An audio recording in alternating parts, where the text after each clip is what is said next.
The scene opens with two men, one standing tall and the other kneeling in front of him. The standing man drags a blood-soaked sword behind him, its tip scraping against the ground with a dull rasp. He says that it's ironic, even as a celebrated hero, he ended up like this.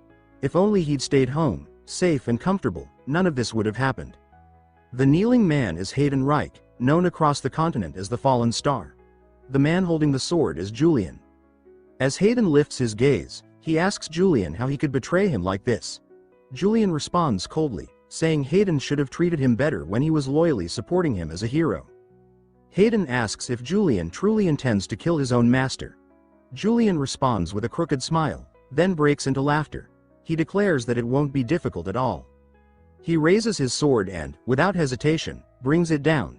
Hayden's head is severed in a single, clean strike. Everything fades to black. A scream pierces the silence, someone shouting in disbelief. A man clutches his own head, eyes wide in shock. He grabs his monitor, shaking it, yelling that this can't be real. He refuses to believe Hayden just died like that, so pointlessly. This wasn't how things were supposed to go. We learn this man is Lee Sahu. He's outraged because Hayden Reich wasn't just any hero.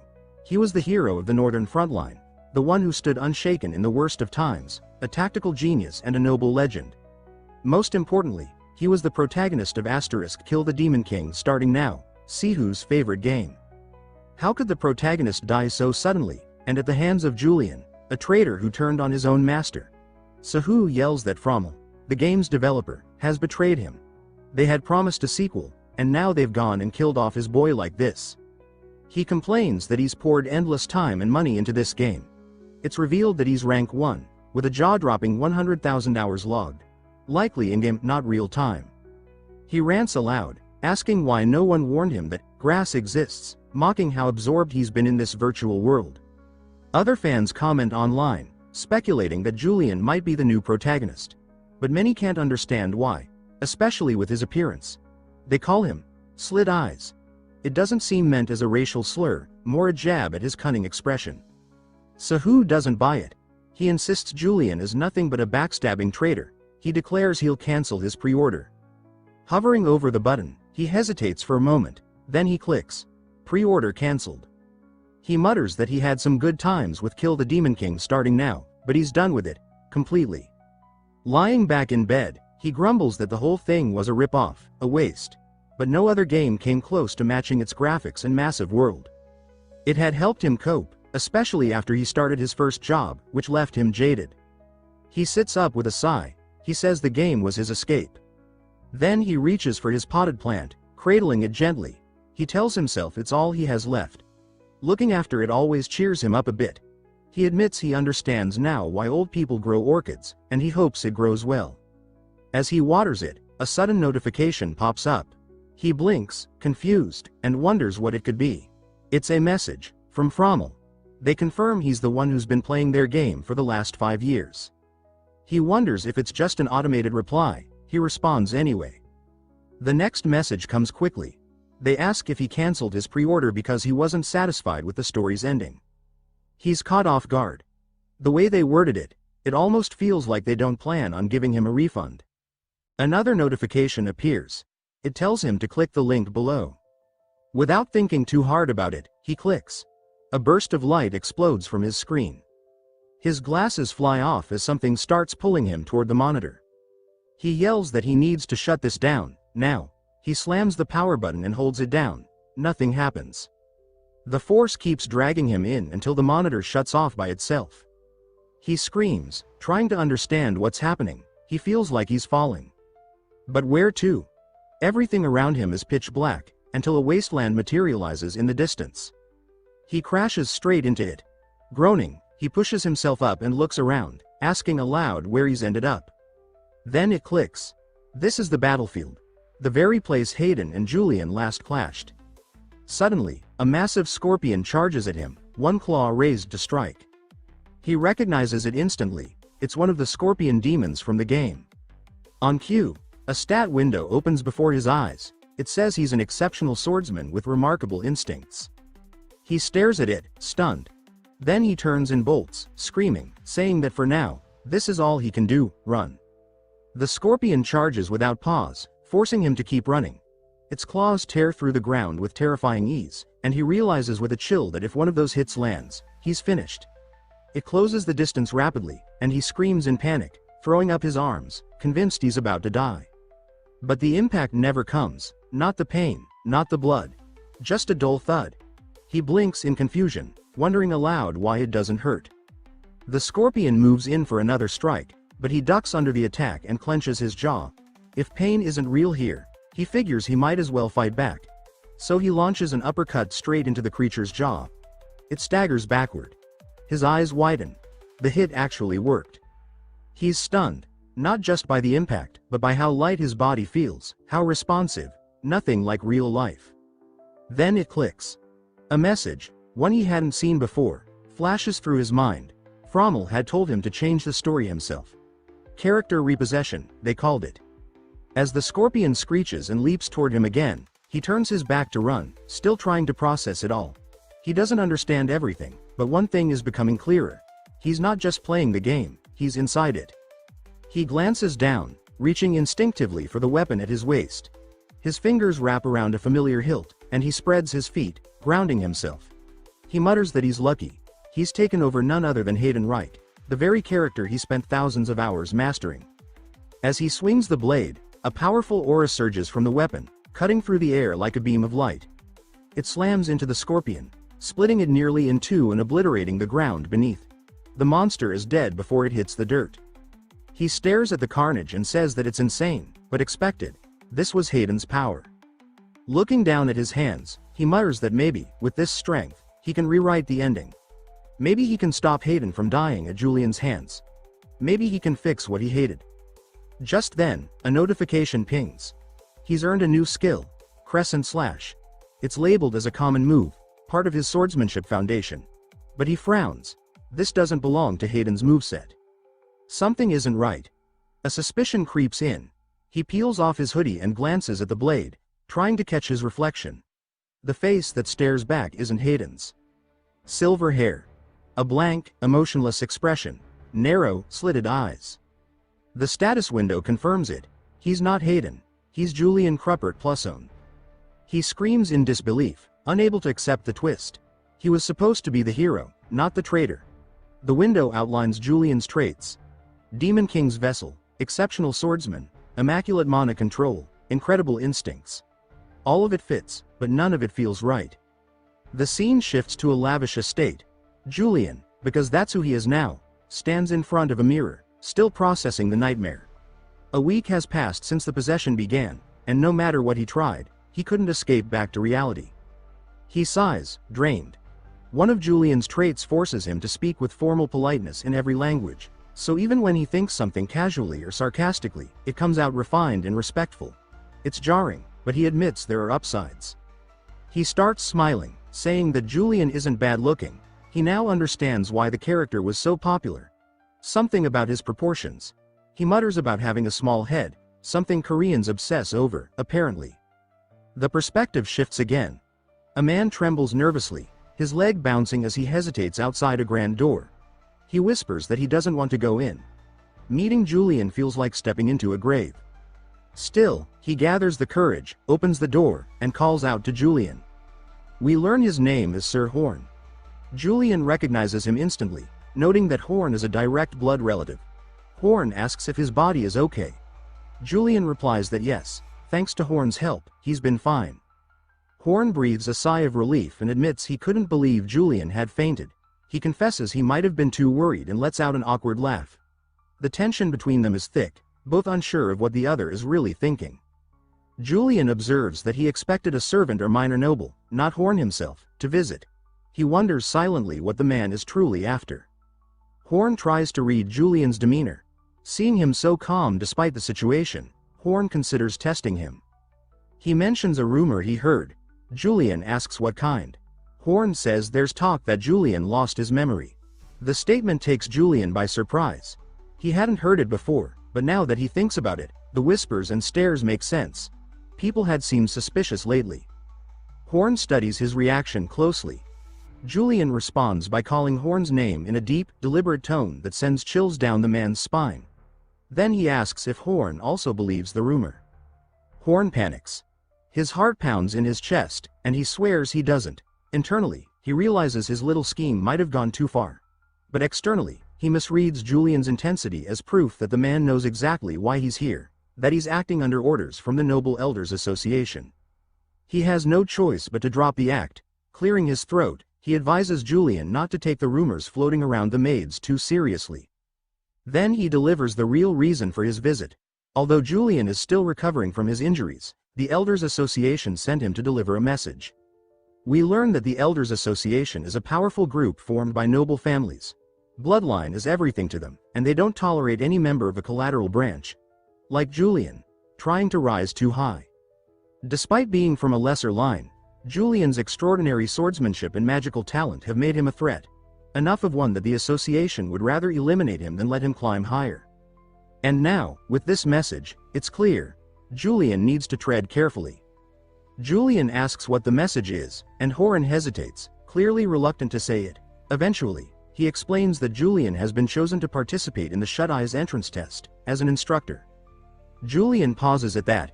He explains internally that the Shut Eyes are no ordinary group. They're a secretive elite unit, carrying out covert missions for the palace. In public, they serve as the royal guard, but their real duties are far more critical and hidden. Only the most capable warriors are allowed in, and Julian is already a member. That fact alone makes the request strange. The same people who despise him now want him to represent them in this test. That alone raises red flags, and he starts questioning whether he should even take the offer seriously. Horan forces a smile, admitting silently that under normal circumstances, Julian would see through the Elders Association's schemes and decline without hesitation. Now, Horan scrambles to think of a convincing argument. But to his complete disbelief, Julian simply says that he'll accept the request and act as the supervisor. The words hit Horan so hard that he looks like he's about to glitch out of reality. Trying to protest, Horan reminds him that he's still injured, but Julian pulls off his bandages and says that, coincidentally, the wound is already healed. Panic sets in for Horan. He realizes that Julian is dead serious about going, and it's too late to reel him back. He mutters to himself that he's taken the bull by the horns. He assumes Julian must not fully understand the political weight of this, and likely wants to use the opportunity to win some favor, or at least play along. As Horan prepares to leave, hoping to put as much distance as possible between himself and whatever Julian is planning, Julian suddenly tells him to wait. That sends Horan spiraling. He wonders if Julian intends to trap him somehow, maybe keep him from escaping. Julian approaches, sticking out his hand. In it is a plant. He says that he just wanted to give Horan this, claiming it will help ease his mind. Despite the seemingly harmless gesture, Julian's cold, unreadable face makes it feel like something far more sinister. Horan leaves the room looking utterly defeated, his legs trembling so badly that he collapses to his knees the moment he gets far enough away. Panting, drenched in sweat, he mutters to himself that he'd completely forgotten one of Julian's most infamous nicknames, the Smiling Executioner. Now, more than ever, he understands why people call him that. Back in the room, Julian sighs, saying that he's managed to deal with one of them. His room is full of orchids, apparently because he once mentioned he liked them in his sleep. Now, he's trying to get rid of them. He says vaguely that someone is probably waiting for him, though he doesn't clarify who. Then he grabs his sword, saying that if he's going to leave, he's not dumb enough to do so unarmed. And if he's going out, he should at least dress properly. He opens the closet, scowling at the wardrobe. Julian's fashion sense, he complains, is ridiculous. But he admits that if he's going to play this role perfectly and not draw attention, he'll have to dress the part. He steps out, telling Horan that he's ready to go and says he's looking forward to the interview. He also asks where it will be held. The scene cuts to a carriage traveling through a forest. Horan sits across from Julian, repeating what he said earlier, that the Shut Eyes entrance exam will be held on the training grounds of Vile Academy. Julian reflects on the name. In the game, Vile Academy hadn't been a particularly significant location, but he does remember it faintly. He comments aloud that he's curious what kind of place it is. That catches Horan off guard. He expected Julian to know the academy well, after all, he graduated from it. Julian covers quickly, saying that it's been a long time since he was there and things have probably changed. Horan nods, accepting the excuse. He then adds that the academy might be an uncomfortable place to revisit, especially if there are people who still remember the Julian from back then. He expresses hope that those people are long gone. As the carriage slows to a halt, the driver announces their arrival at Vile Academy. Julian steps out and remarks that the place is enormous. He says he's only ever seen it from inside the game. Horan, visibly shaken, asks Julian to repeat what he just said. Julian lets out a light laugh and brushes it off, claiming he didn't say anything. But Horan's face is pale, he's terrified. Internally, Julian is far from calm. He admits to himself that no matter how advanced the game's graphics were, reality surpasses them. The textures, the weight of the air, the way people react, it's all sharper, more visceral. Horan, meanwhile, is convinced that Julian is plotting something. He wonders why Julian is acting so unreadable and sinister, and what scheme might be unfolding in his mind. Julian can tell that he's scaring him. He says that he actually feels bad about it. He then calls out to Horan again, startling him even more. Julian says that he can leave if he wants. He's grateful for the escort. But Horan responds that since he's already here, he wants to see how the test is conducted. Julian raises a brow at that. He says that he thought Horan couldn't wait to escape, so it's strange that he suddenly wants to stay. Then, something catches his attention. There's a strange, dark haze hovering above Horan. An ominous energy he hasn't sensed before. It doesn't feel like mana, or at least not any kind he's familiar with. It seems more like an emotion, perhaps fear itself. He opens his status window and sees a passive trait listed. Extreme sensitivity to negative emotions directed toward him. The trait allows him to read those emotions based on the aura's color. He confirms it. The aura around Horan is thick with fear. Julian reflects on this. It makes sense. In the game, Julian was always unnervingly good at reading people's emotions. He could manipulate fear to paralyze opponents without ever drawing his sword. He provoked anger so foes would lose control and make critical mistakes. That talent, he realizes now, was rooted in this very trait. He thinks it through. If Horan is afraid but still choosing to stay, then the Elders Association must have sent him here to observe. They likely suspect that something is off and want to keep an eye on him. He knows they see Julian as a threat, a ticking time bomb with too much talent and not enough loyalty. His sudden rise, combined with the rumors about memory loss, would make this the perfect time for them to eliminate him. Julian can't let that happen. He has to survive. He needs to find a way back to the real world. Suddenly, someone bumps into him, and immediately starts apologizing in a panic. The moment the person looks up and meets Julian's eyes, still carrying that naturally menacing look, he lets out a scream and falls backward in fright. Julian internally curses the reaction. Around them, a crowd begins to gather, murmuring. Whispers ripple through the students as they recognize him. They say that it's the royal family's crazed dog, and that the poor fool who bumped into him is as good as dead. Horan tries to de-escalate, urging Julian to calm down, saying the guy's just a kid. Julian hasn't even moved, but the fear is already doing the damage. Still, he gets it. He used to hate Julian too, especially after what he did to Hayden. And just like them, he can feel their emotions. A thick layer of fear, and beneath that, a pulsing heat of anger. He sighs inwardly. Why couldn't Julian have just been a little less terrifying? This kind of attention isn't good. If he becomes too conspicuous, it might blow his cover or worse, get him targeted. He needs to shift the mood somehow. Then a woman's voice cuts through the tension. She greets him, and when he looks up, he finds her standing alarmingly close. Her presence is composed but forceful, and her face is familiar. He recognizes her immediately. Her name is Eileen Denetian, one of the core characters in the game. She's a brilliant mage, an instructor at Vile Academy, and affiliated with the Adrithan Empire's Mage Tower.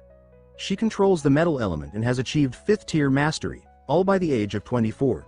In the game's Academy arc, she was instrumental in guiding Hayden, offering him insight and advice, which makes her sudden friendliness with Julian all the more confusing.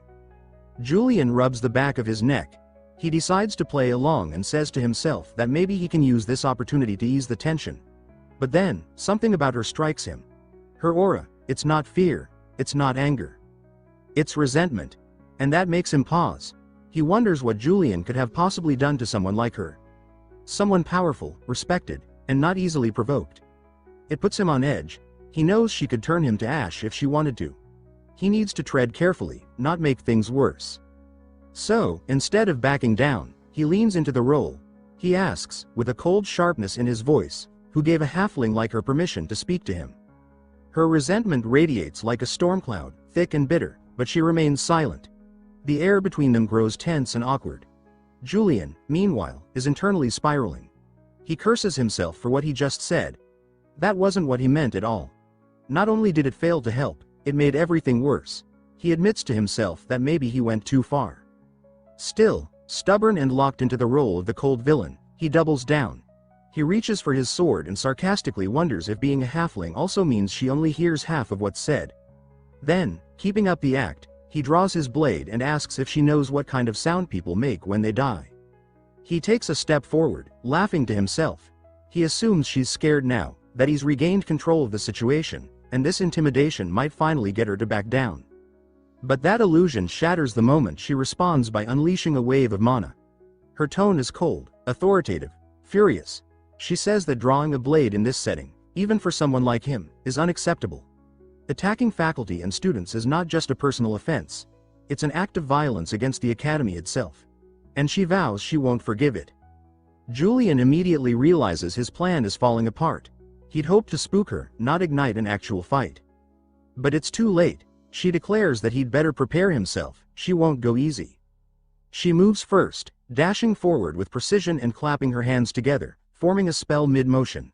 Julian reacts fast, bringing his blade up and deflecting the spell downward.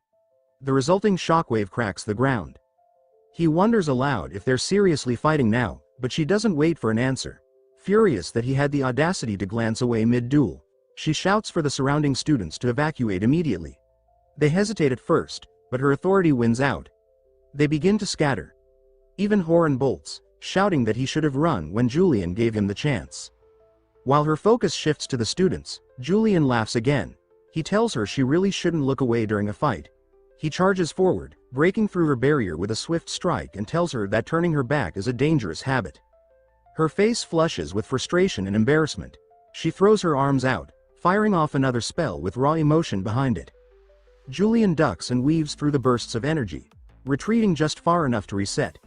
He says to himself that those attacks were no joke. She's actually trying to hit him hard. He notices something else, too. She's panicking. Internally, she didn't mean for the attacks to be lethal. But he dodged them all effortlessly, just like the Julian she remembers. It shakes her. Her mind flashes back to the past.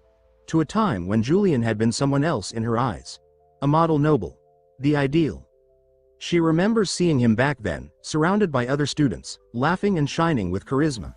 The girls admired him, some openly fawning over him.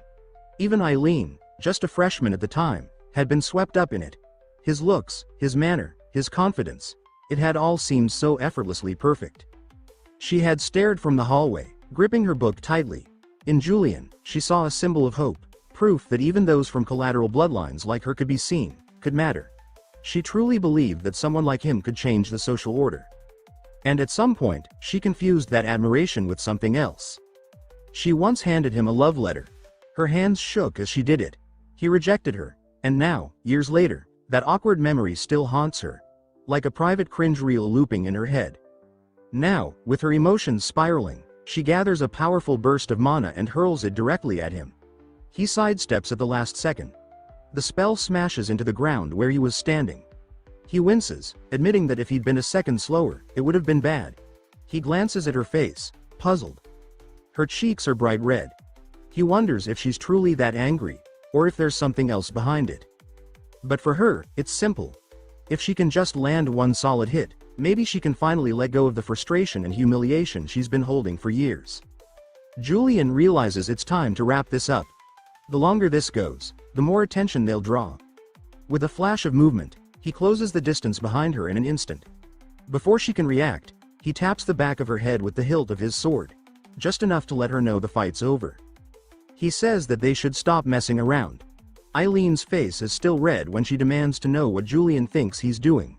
She accuses him of looking down on her, saying that he could have killed her just now. She felt the mana he was holding back. She asks why he went easy on her, especially without using the moonlight sword.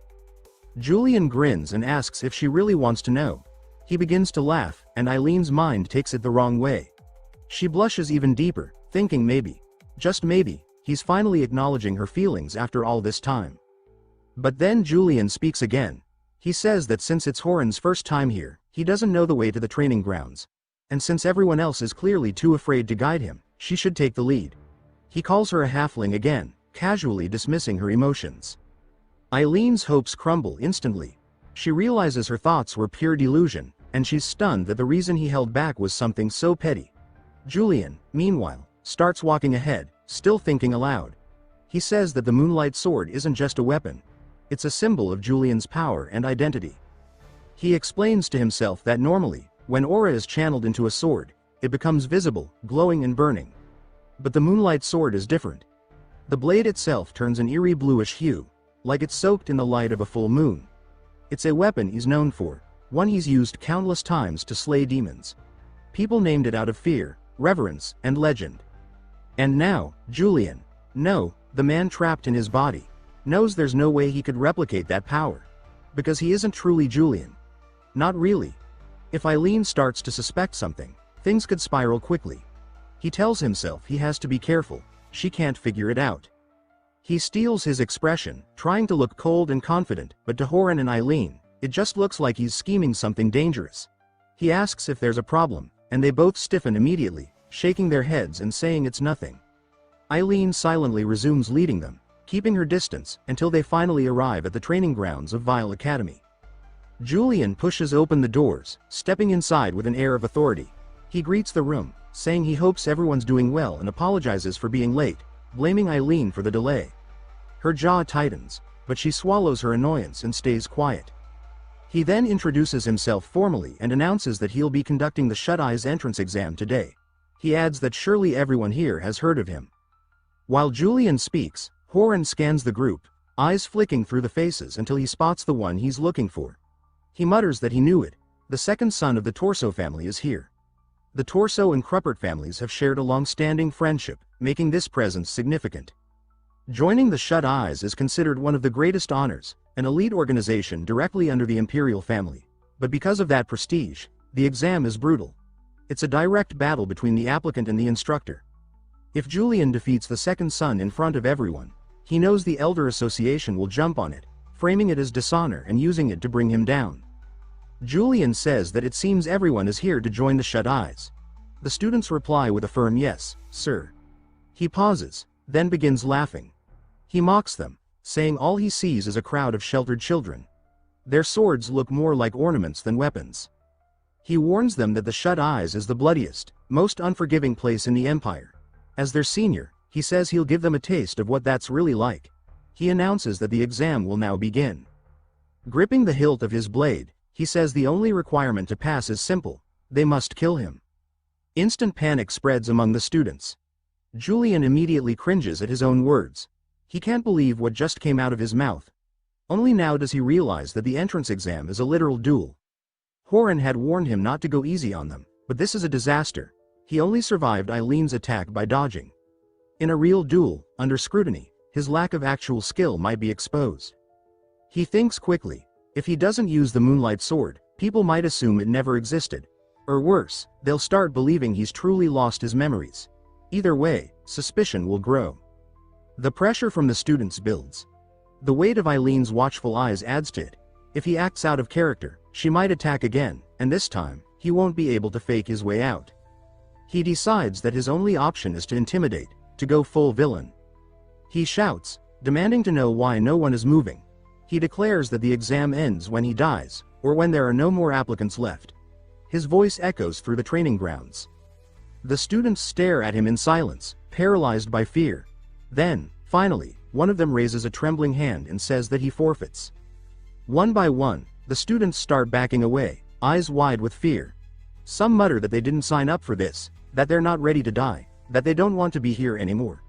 The panic spreads like wildfire. Even the second son of the Torso family, who had tried to keep his composure, clenches his jaw in frustration. But when he sees everyone else retreating, he gives in and follows suit. He wants no part of this madness.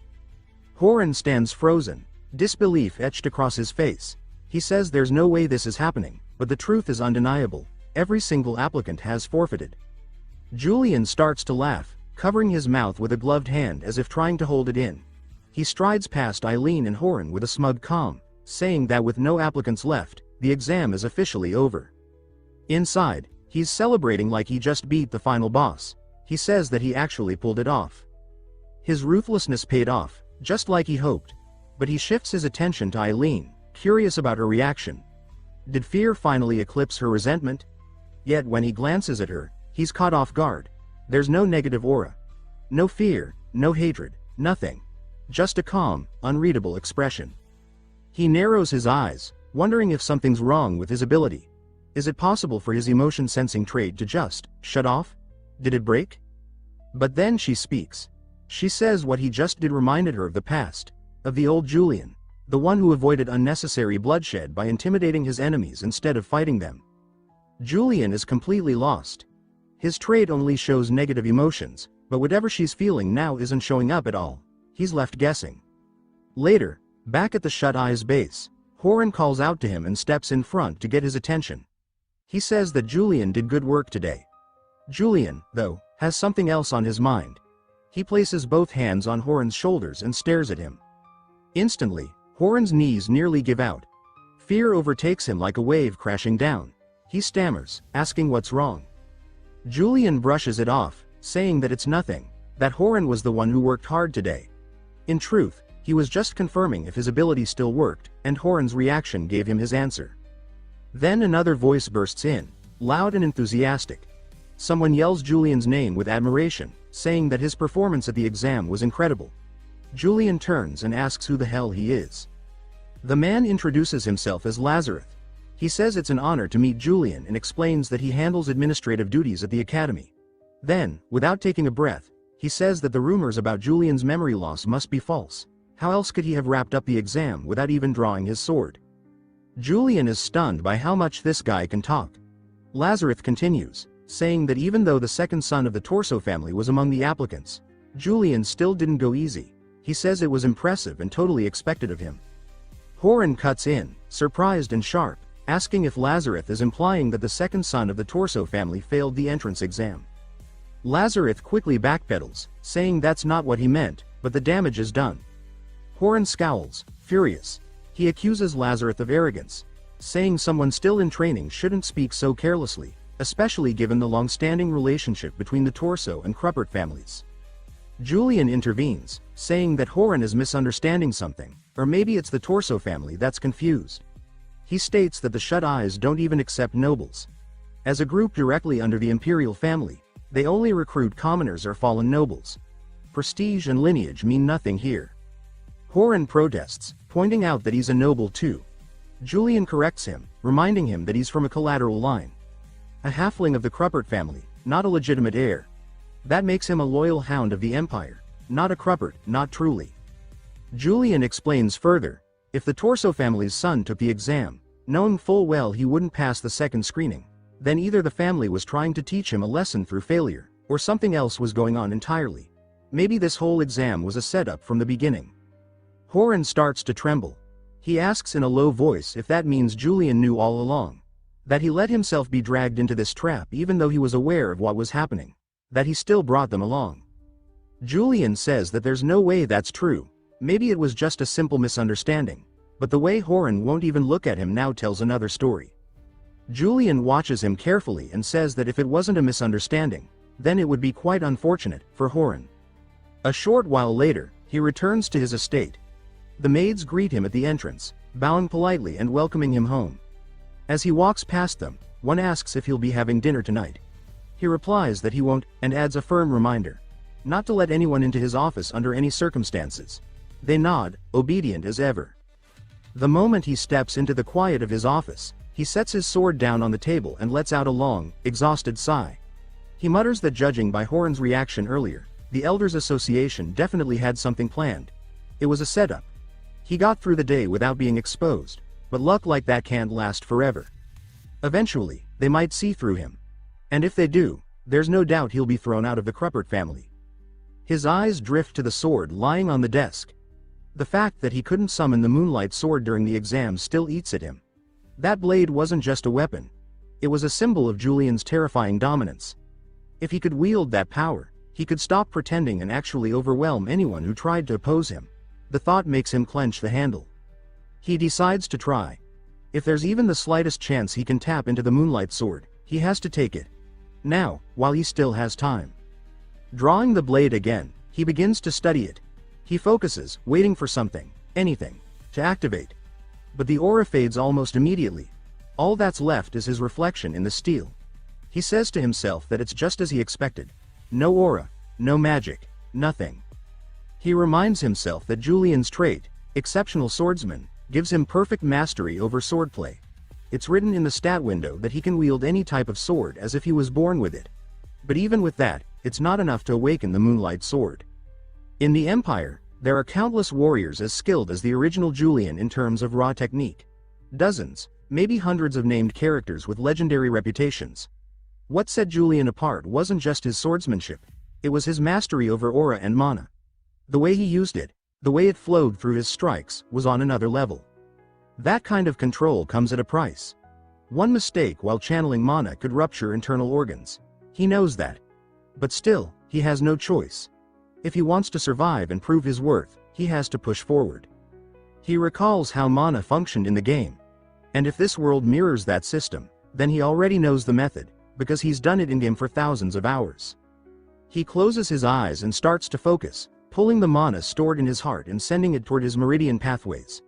He whispers to himself that out of the 38 known mana meridians, 6 are vital gray veins. Among them, the one in his head, the Great Vein, connects directly to the heart and serves as the source of pure mana flow. If he can activate it, everything else will follow. Suddenly, something inside him snaps. When he opens his eyes, aura is already pulsing through him. He can feel it swirl and wrap around his body. With determination, he grips the sword tightly and tries to relocate the aura from his core into the blade. But the resistance is overwhelming. The transfer isn't smooth, and the strain makes it feel like his veins are burning. Still, he knows this body is capable of it. Julian was born for this. After several painful seconds, something finally gives. A shimmer of light dances along the blade, just for a moment. It works, briefly. A flicker. A success, sort of. He stares at the sword and says that while the aura has taken shape, it's still weak and unstable. If he had to compare it to the moon, it would be a thin crescent. But a crescent is still part of the moon. It has begun. The following day, he's back at the training area. With a deep breath, he lowers his stance and draws his sword in one smooth motion. In a flash, he slices through 3 practice dummies. Each one is cleanly severed, and as the pieces fall apart, a glow flickers along the edge of the blade, the Moonlight Sword, faint but present. He remarks that at the very least, he's reached the skill level of a proper knight. And all it took was a day, not bad. But now comes the hard part, completing the Moonlight Sword. Refining it, perfecting it. The problem is, his knowledge of the game's mechanics is starting to hit its limit. There are gaps, things he never paid attention to before, things the game didn't explain. What he needs now is someone who knew Julian personally. Someone who can offer insight, even if they don't realize they're helping an imposter. He needs answers. And fast. One of the maids gently calls out, informing Julian that he has a visitor. He pauses for a moment, genuinely wondering if Julian, the real one, had any friends, but regardless, the timing is perfect. That fleeting hope dies instantly when he sees who it is. It's Lazarus. Julian stares at him, unimpressed. Internally, he says he had been wrong to expect anything useful, it's just the tier 1000 yapper again.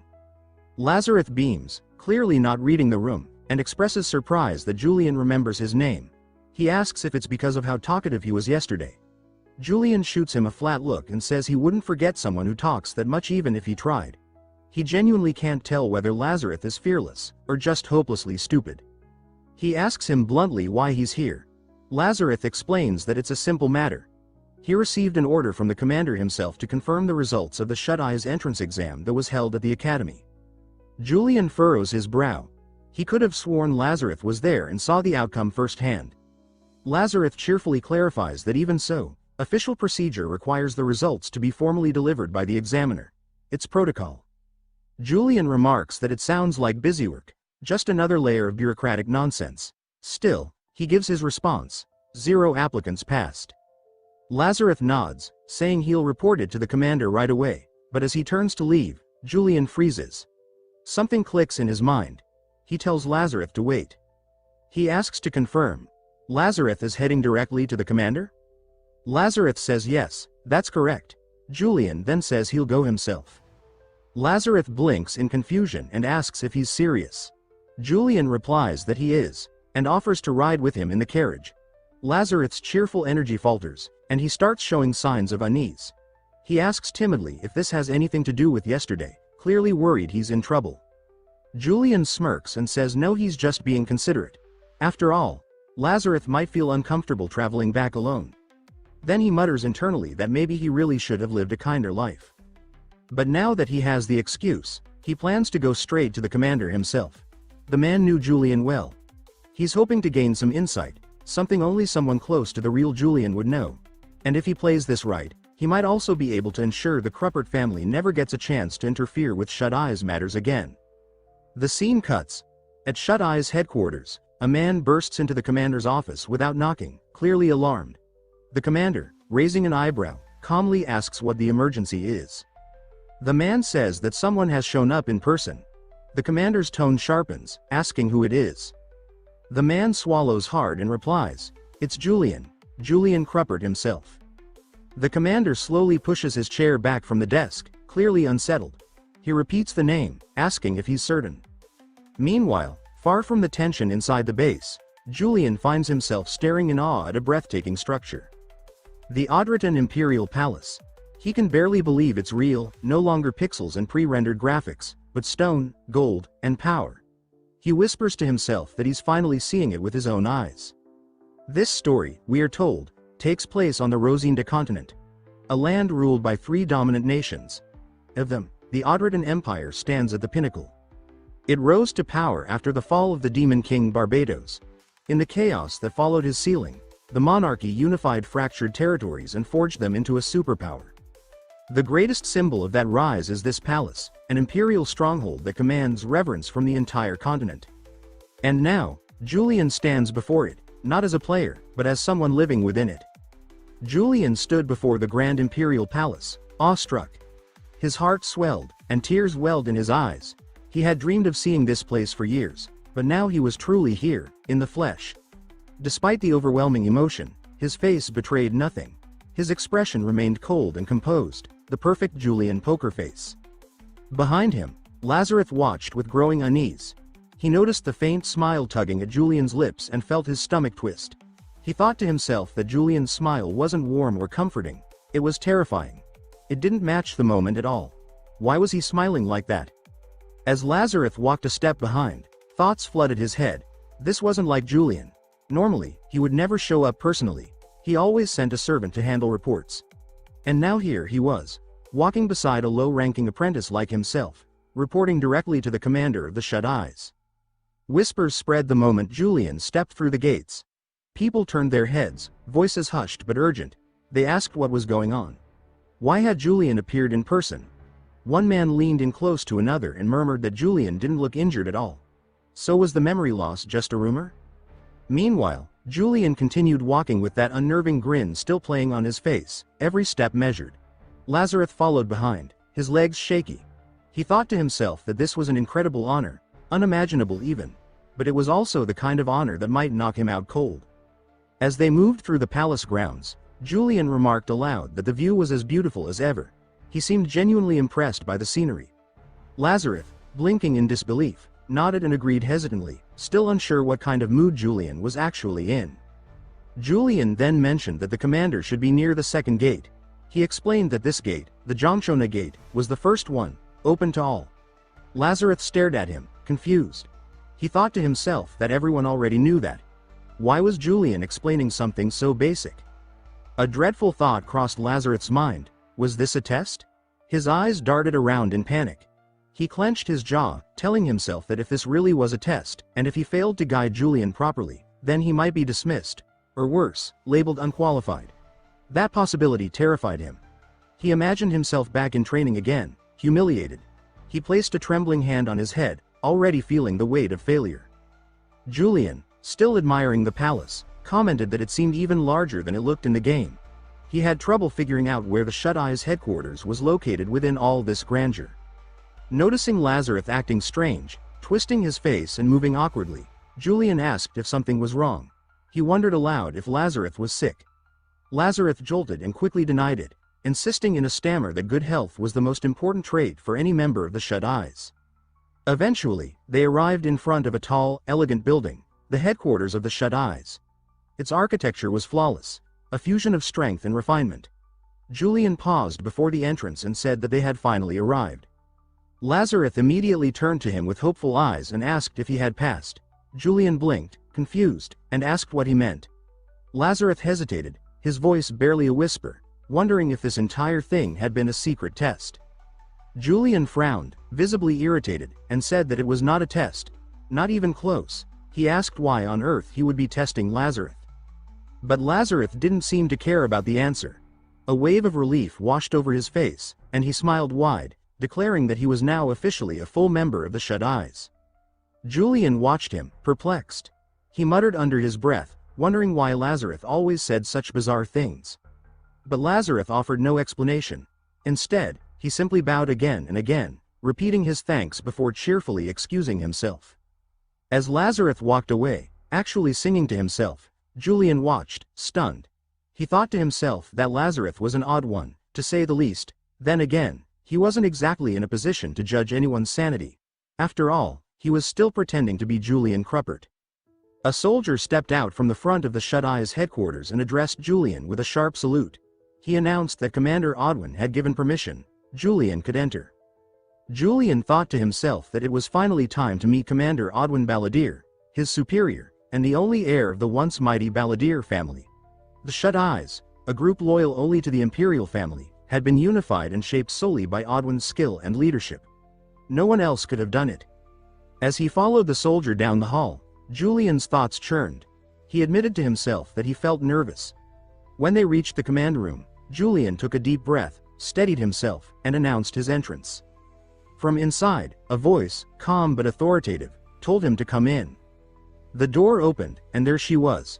Commander Odwin Balladeer sat at her desk, scribbling notes in a thick book.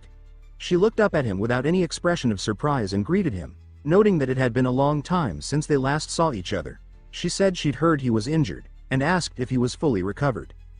Julian stared, and 1,000 thoughts ran through his mind. This was the legendary commander of the Shut Eyes? The same Odwin Balladeer known for her ruthless strategy and iron command? She looked like a child. A teenage girl, small and slight, seated calmly behind the desk. It was unsettling. He thought to himself that there was no mistaking the description. Odwin was supposed to be small, but this was smaller than he had imagined. And was she really a girl? Or just incredibly young-looking? As if reading his thoughts, because she was, Commander Odwin pointed at him sharply and declared that he had just been thinking about her height. Flustered, Julian quickly denied it aloud, though the panic in his voice betrayed him. Internally, the man inside Julian, Lee Sahu, marveled that she could read his mind. That confirmed it. This was indeed the commander. Odwin returned to the topic of his injury and ordered him to give a report. Julian fidgeted nervously, one hand gripping the other behind his back. His thoughts spun again. How could he possibly explain anything to her?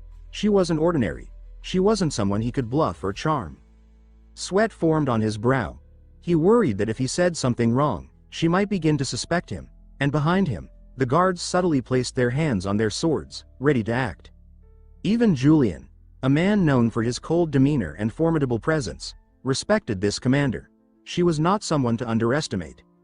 Finally, gathering himself, he thanked her and admitted that it had not been a minor injury, but, he added firmly, his loyalty to the imperial family remained unshaken. That was something no wound could compromise. Odwin studied him carefully, her expression unreadable. She seemed surprised by the answer, and for a moment, her mind wandered. She placed a finger to her chest and tapped lightly, as if trying to access something deep inside. Then, in a sudden burst of energy, she slammed her hand on the desk and stood up. She walked toward him, her eyes sharp. She said that something was strange. She asked if he had always spoken like this. Then she held her sword under his chin and said she could tell, something wasn't right. Julian's thoughts turned grim. He told himself that this was it, the color of injustice. The moment when suspicion would blossom into something dangerous. Then, unexpectedly, a glowing panel flashed into view. Again, the phrase appeared, the color of injustice. Julian, or rather, Lee Sahu, trapped in his body, clutched his head and scolded himself. He asked aloud how the original Julian had treated his superior before. And then, acting on sudden impulse, he grasped the blade pointed at him and leaned closer to the commander. With a chilling smirk, he said they should begin, like a proper villain would. He stared straight into Odwin's eyes and asked, mockingly, if there was any problem here. The commander blinked. Then she stepped back, lowering her sword. She turned away and walked back to her desk. She said it was rare for someone to visit the main headquarters of the Shut Eyes in person. Most instructors submitted their reports and left without saying a word. That was how it had always been. She added that Julian had suddenly become responsible. Julian stood stiffly, trapped in the body of the infamous Julian Cruppert, and his thoughts churned in disbelief. He remarked inwardly that if this had truly been Julian acting, he would have known better than to blur the lines between personal opinion and official protocol within the Shut Eyes. He admitted he had underestimated Julian far more than he should have. Approaching the commander's desk, he said with careful confidence that although Julian had been recovering from an injury, he had come to deliver the report personally. The commander responded with a short acknowledgement, asking if that was so. Julian's eyes flickered with unease, and he told himself to summon the same fearless composure Julian would have had. He marched toward her desk, masking his nerves with boldness, and remarked with a sharp edge whether she was also planning to regulate who came through the door now. The commander, hearing the tone, studied him coolly.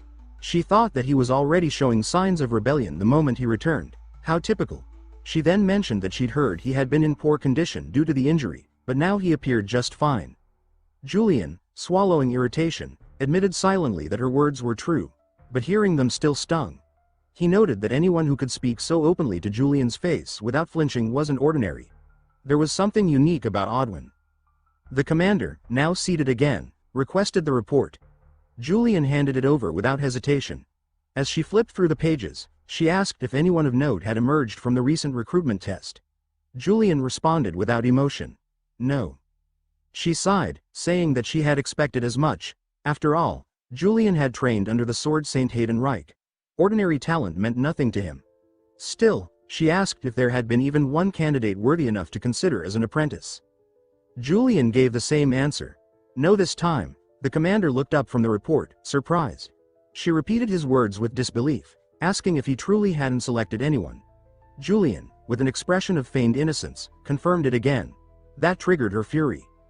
Her voice dropped into a dangerously serious tone as she asked why. When he didn't answer, her voice rose. Again, she demanded to know why. Unable to restrain herself, she shot up from her chair, slammed her hand on the desk, and yelled at him. She shouted that his decision made no sense. She questioned whether he had lost his mind. Julian remained still, unaffected on the surface. Inside, he noted grimly that this was the outburst he had expected. Odwin continued, her anger intensifying. She reminded him that the Shut Eyes were already suffering from a severe shortage of capable members. Even one decent recruit could have made a difference. Julian, heart pounding, admitted to himself that the commander, even when furious, was dangerously compelling. Out loud, he stated that they couldn't accept just anyone out of desperation. All the applicants this time were unqualified to serve in the Shut Eyes. Odwin slammed her fist again, shouting that if he had at least appointed someone as an apprentice and tested them under supervision, there was a chance one of them could have proven useful. Julian countered with calmness. He said it would have been a waste of time.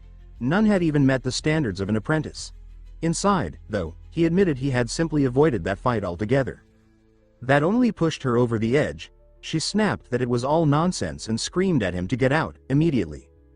Julian, unfazed, chuckled softly and said he had a proposal to offer before leaving. The commander narrowed her eyes and asked, nearly growling, what absurdity he was going to throw at her next. Julian reminded himself that to survive, he had to continue playing his role as convincingly as possible. He reached into his coat, pulled out a folded letter, and placed it gently on her desk. Odwin glanced at it warily and asked what it was. Julian explained that he had taken the liberty of organizing his thoughts on the flaws in the recent recruitment process, and he had arranged them through simulated sparring sessions. As she picked up the letter, she asked what kind of problems he had found. Julian, posture unwavering, stated that all the candidates lacked a proper understanding of what it meant to join the Shut Eyes. They showed no real sense of alertness or readiness. The commander stared at him, her expression unreadable. She repeated his words as a thought. So that was it?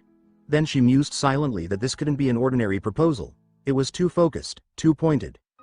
She admitted aloud that it made sense.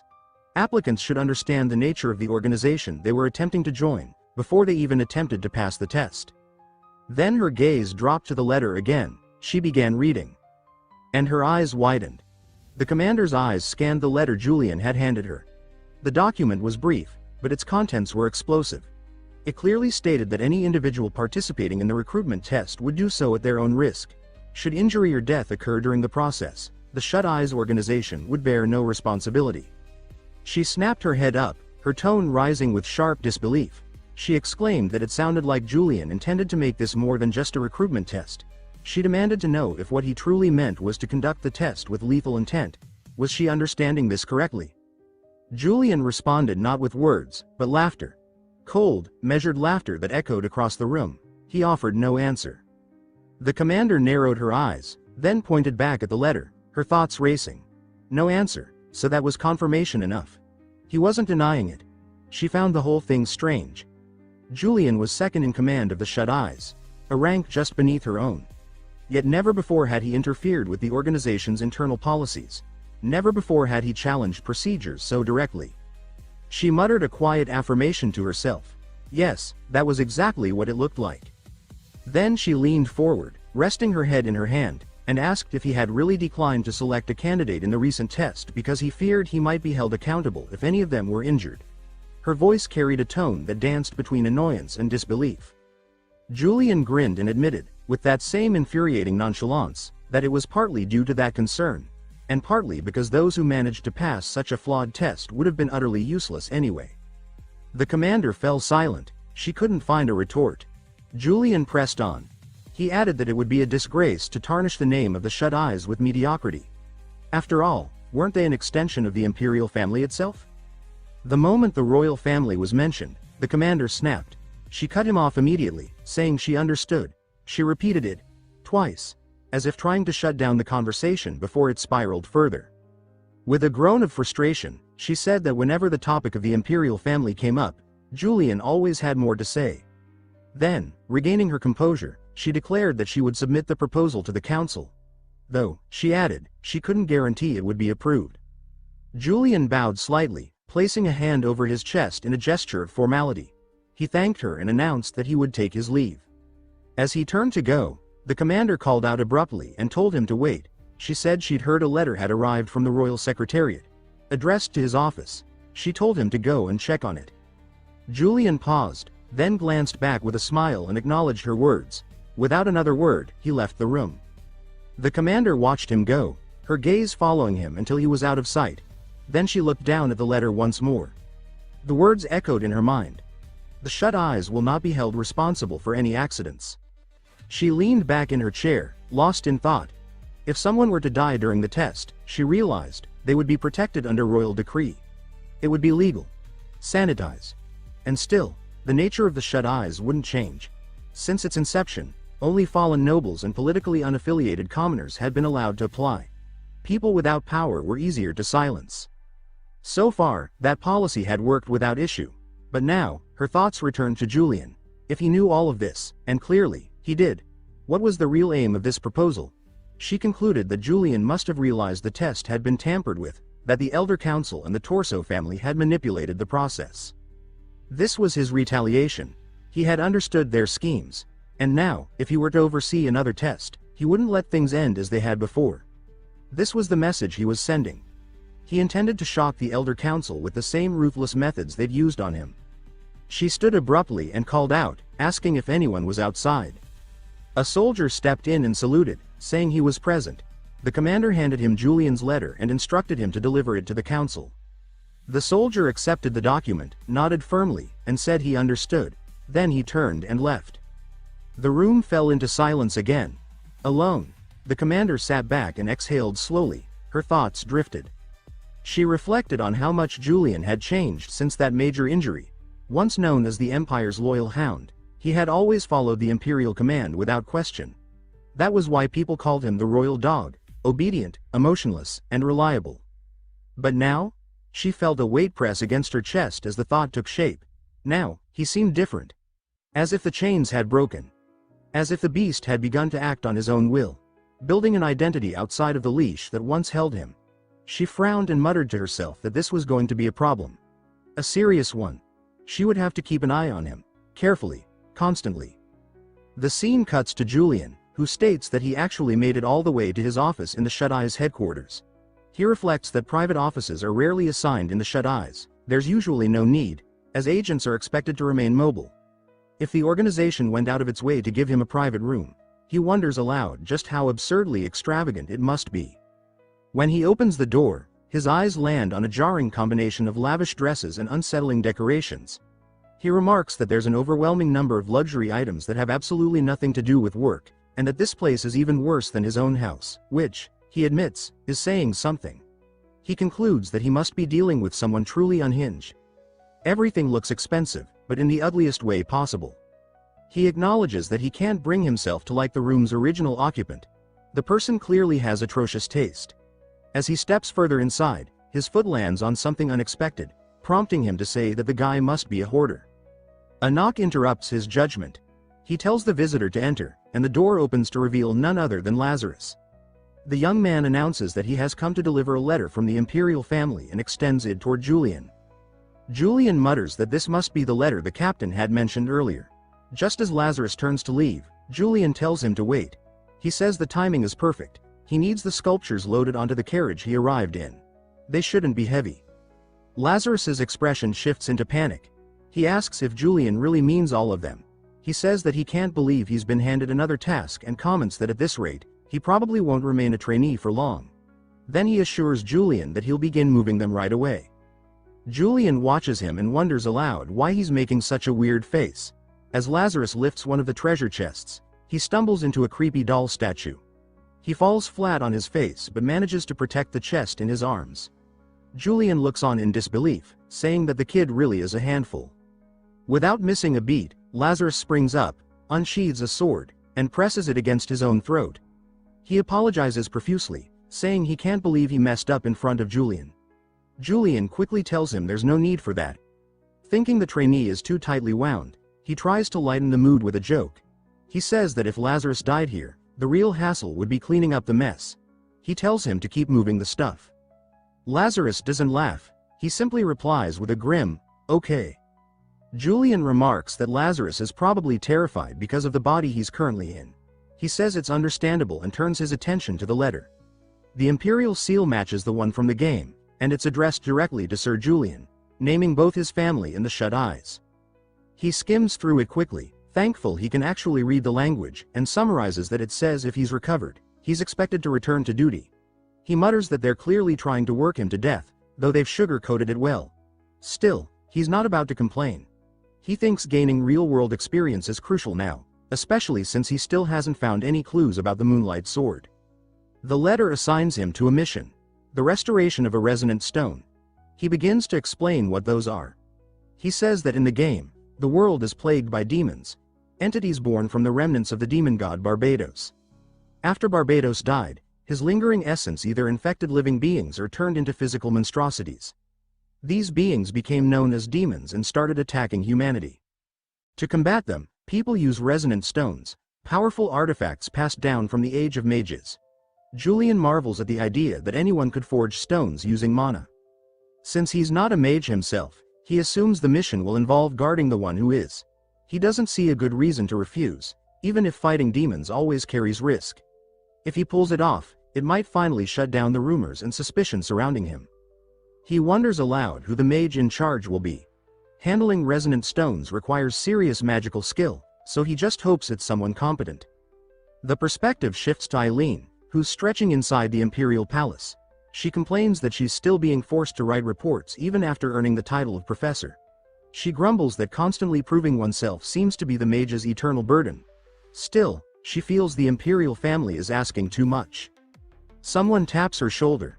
She turns, curious, as a voice asks what she's doing here. Eileen recognizes the girl and greets her warmly. It's Diana. She says it's been far too long and asks how Diana's doing. Diana replies that Eileen must be drowning in work now that she's the youngest professor, and she mentions how hard it's become to even run into her. Eileen chuckles, saying Diana doesn't need to flatter her. Diana asks if Eileen's free, because she's headed to a tea party and wants her to come along.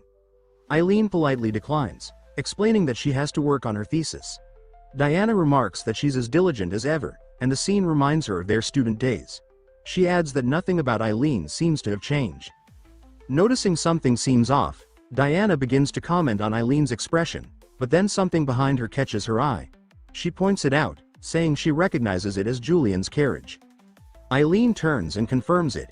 She says the crest belongs to Julian's family, no doubt about it. Diana comments that she heard he was on the verge of death not long ago and calls him persistent for showing up already. Eileen frowns and admits she agrees. Diana picks up on her tone. She says that this must mean what she thinks it means, and asks if Eileen still has feelings for him. Eileen quickly denies it, saying she has no idea what Diana is talking about. Diana laughs, saying Eileen used to be such a sweet girl. Then she brings up a story. She remembers when Eileen once heard a rumor that if you confessed under the cherry tree, you'd never be rejected, and how she called Julian over there and actually did it. Eileen suddenly says that they should go to the tea party together. Diana raises an eyebrow and reminds her that she said she was busy. Eileen lets out an awkward laugh, admitting that she just realized she had a bit of free time after all. Her face turns crimson, and Diana chuckles, telling her there's no need to be embarrassed. After all, everyone liked Julian back then. Eileen agrees, saying Diana's right. Thinking back, he really was a different person before. That all changed after he returned from the Northern Front and joined the Shut Eyes. Since then, everything about him shifted, his attitude, his energy. He's not the same man anymore. Diana tells her she should just go and say hello. Eileen quickly shoots back that just because she used to like him doesn't mean she still does. She says there's no need for her to see his face, at least not anytime soon. Diana, curious, asks why. In response, Eileen raises a hand and begins to channel magic. A faint glow surrounds her fingers as she summons a sealed envelope into her palm. Diana's eyes widen in recognition. She exclaims that it's a letter from the Imperial family. Eileen confirms it with a nod and explains that she's been assigned a mission. Diana asks what kind, and Eileen tells her flatly that she's been put in charge of the restoration of a resonant stone. Diana reacts with mild surprise, knowing full well what kind of assignment that entails. The scene shifts. A group of knights marches in formation, murmuring among themselves about the unusual number of troops present. One of them wonders aloud if they're about to meet someone of high status. Another points out that even the Blue Lion Knights are accompanying the Shut Eyes on this mission, and it's said that Sir Julian himself will be there. The first knight seems impressed and says he heard rumors that Julian lost parts of his memory after an injury. His friend brushes it off, saying that's probably just gossip spread by people who dislike him. He adds that Julian always had a fearsome reputation, and someone like that wouldn't fall to a mere wound. Julian, meanwhile, listens from a distance and thinks to himself that taking this mission was the right call. Public opinion is clearly shifting in his favor. Two knights approach and greet him, Fern and Heinrich, both members of the Blue Lion Knights. Julian comments that the Blue Lions are still as dependable as ever. They respond that their priority is safely escorting the mages. Julian says there's no predicting what might happen out there, then lets out a laugh, not from amusement, but from unease at the thought of demons. His expression, however, is so intense that the others misread it and nervously laugh along. Fern then brings up a proposal, with Heinrich following suit. They ask if Julian would consider riding in the carriage to Gielan instead of marching with the escort. Fern explains that it would allow the knights to manage security more effectively. Julian considers it. On the surface, it sounds like a generous offer, but he sees through it. The Blue Lions are an imperial regular unit, largely composed of nobles. Unlike the Shut Eyes, they care deeply about status. They're clearly trying to keep a branch family member like him in the background, away from the spotlight. He sighs internally, thinking that in most novels, people who end up in another world live grand lives. But here he is, stuck as the villain in someone else's story, being boxed in by class politics. Still, he admits that traveling by carriage sounds more comfortable than making small talk with scheming nobles. Fern and Heinrich interpret his silence as acceptance and express relief, saying they're glad they worked through that misunderstanding. But Julian suddenly freezes as someone steps forward. She walks with composure, greeting everyone and remarking that the weather is beautiful today. She introduces herself by her full academic and government titles, officially declaring that she's in charge of the resonant stone restoration. As soon as she sees Julian, her breath catches. Julian's eyes widen in disbelief. He immediately says that maybe the carriage isn't the best idea after all. Eileen flushes red, wondering why he's here. But more than that, she knows he's actively avoiding her. Julian, meanwhile, mentally groans. He thinks she's unpredictable, and that makes her difficult to deal with. Not knowing what she's thinking unnerves him. Fern and Heinrich exchange confused looks. They whisper to each other, trying to figure out why Julian is suddenly reversing his decision. Fern clenches his jaw, suspecting that Julian caught on to his subtle plan to sideline him. He admits grudgingly that Julian must be the type to survive the imperial court's cutthroat politics without aligning to any faction. Still, he's just from a collateral branch. How dare he act like this? Fern thinks he's arrogant, just because the royal family favors him. But Julian isn't playing political games. He just really didn't expect to be stuck in a carriage with Eileen. She seems just as disturbed by the idea as he is. He tells himself that the faster they complete this mission, the sooner he can avoid running into her again. He resolves to keep things efficient and professional. The group eventually arrives in Gilan. Julian looks around and mutters that the city is ridiculously small. Fern and Heinrich glare at him, irritated. Julian adds that, despite them coming all the way from the capital, there isn't even a proper welcoming party. A local man steps forward, recognizing the group. He greets them warmly and thanks Julian for making the trip. He offers to guide them directly to the location of the resonant stone. They head toward a tall clock tower where fragments of glowing stone float eerily in the air. Eileen takes charge, directing boxes and supplies to specific positions. She says she's very sensitive to mana and needs things arranged precisely. The local man approaches and asks if she'd like to examine the damage. She agrees, and they walk together to the base of the tower. The crystal is visibly fractured, with deep cracks running through it. Eileen frowns, saying the damage is too extensive for standard repair. She tells him a partial replacement will be necessary. The man looks alarmed. Eileen reassures him that the barrier will temporarily vanish during the procedure, but it won't take long. He nods, saying he trusts her expertise. She rolls up her sleeves and reaches out to the resonant stone, her fingers glowing as they make contact. She says that the initial preparations are complete. Now, she just needs to inform Julian that the barrier will briefly disappear. She winces at the thought of talking to him again but reminds herself that this is her job, she's a professor now. With effort, she stiffens her posture and calls out to Julian, saying that she has something important to tell him. He starts walking away, and she realizes he's dodging her again. She raises her voice and insists that he listen. It's not just personal, it's vital to the mission. She catches up, grabs the edge of his uniform, and says this is too much. They're supposed to be professionals on official duty. She says she has to know, and bluntly asks why he keeps avoiding her. Julian tries to deflect, asking when he ever did that. He accuses her of constantly following him. His tone is so matter-of-fact that it almost sounds convincing. Eileen starts to stumble over her words, frustrated and flustered. She says that something is seriously wrong with him, but the worst part is, somehow, he still manages to make it sound logical. Eileen snaps that whatever he's saying isn't the point right now. Julian raises an eyebrow and sarcastically asks what is, then immediately accuses her of being a stalker. Her expression darkens. She says that she's been holding back, but this is getting ridiculous, and she can't believe he's actually saying this. Before the argument can escalate further, a scream pierces the air, raw, panicked, and deafening. Both of them freeze as someone yells with everything in them that a demon is here. Julian stiffens, the color draining from his face. Eileen turns to him and says that this is exactly what she was trying to tell him earlier, that the barrier would drop and demons would appear, but he just kept dodging her instead of listening. Another scream cuts through the chaos, and this time it's followed by a sickening crash. Heinrich flies past them like a ragdoll, slamming violently into a nearby wall. His armor crumples on impact, and he slumps to the ground motionless. Julian stares down at Heinrich, his heart sinking. Something cold coils around his spine. He says that based on the pressure he's feeling, they're up against a two-horned demon. His voice trembles as he repeats it, 2 horns. That wasn't supposed to happen. He mutters that this is seriously bad. Eileen rushes to his side, asking what's happening, but Julian tells her to stay back, it's not safe. She lifts her eyes toward the beast now standing at the center of the chaos. Her breath catches. She says that she can't believe it, a demon this powerful, here of all places? It doesn't make sense.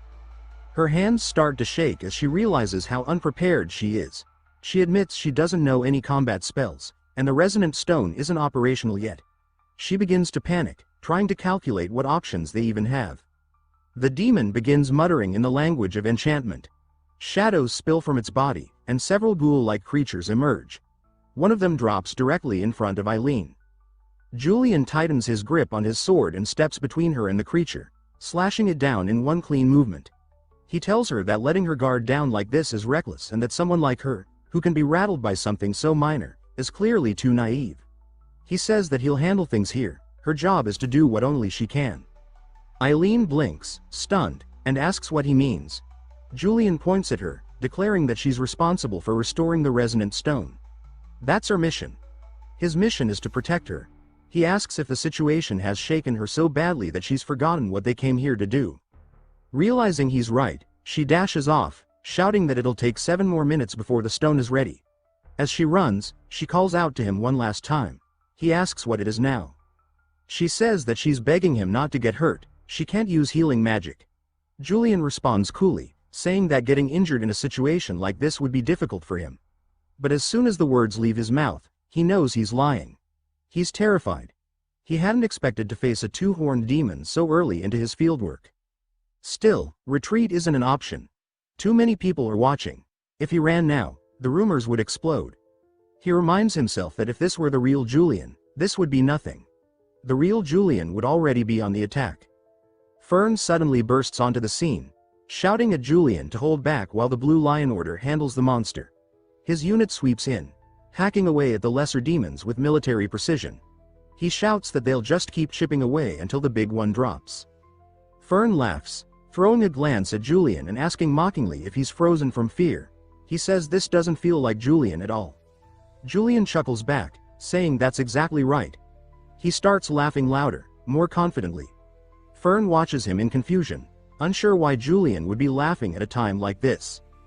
Julian tells himself that this is the life he's in now. If he really is Julian, then fear doesn't belong here. Not in moments like this. This is the battlefield. This is where Julian thrives. The demon lunges, a massive arm swinging toward him. Julian's aura explodes outward. His unique trait, exceptional swordsman, activates. In a burst of speed, he leaps through the air, blade drawn. He cuts across the demon's hand in a clean arc. The force of his slash sends a shockwave all the way up the demon's arm. Fern gasps in disbelief. He says that it's impossible, no one should be able to cause that much damage with a single strike. Julian doesn't hear him. He's already falling into the rhythm of the fight. Demon blood splashes across his face, and he grins through it. He says that he's glad, it means this will work. He charges forward, launching himself high again, this time going straight for the demon's horns.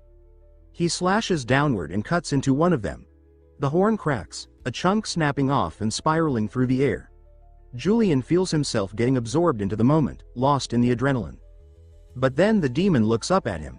A fist the size of a boulder comes crashing into Julian's chest. The impact sends him flying backwards. He hits the ground hard, and blood spills from his mouth. Every nerve in his body screams in pain. He says he can't even breathe. He admits that maybe, just maybe, he overestimated himself. Still, he knows what must be done. No running. No pause. The demon's eyes flash again as it raises both arms and slams them down, aiming to crush Julian entirely. A cloud of debris erupts from the ground. The Blue Lion Knights freeze, eyes wide. One of them whispers the question on all their minds, was Julian defeated? Fern declares that there's no way Julian could have taken down the 2-horned demon by himself, and announces that it's now his turn to command the scene.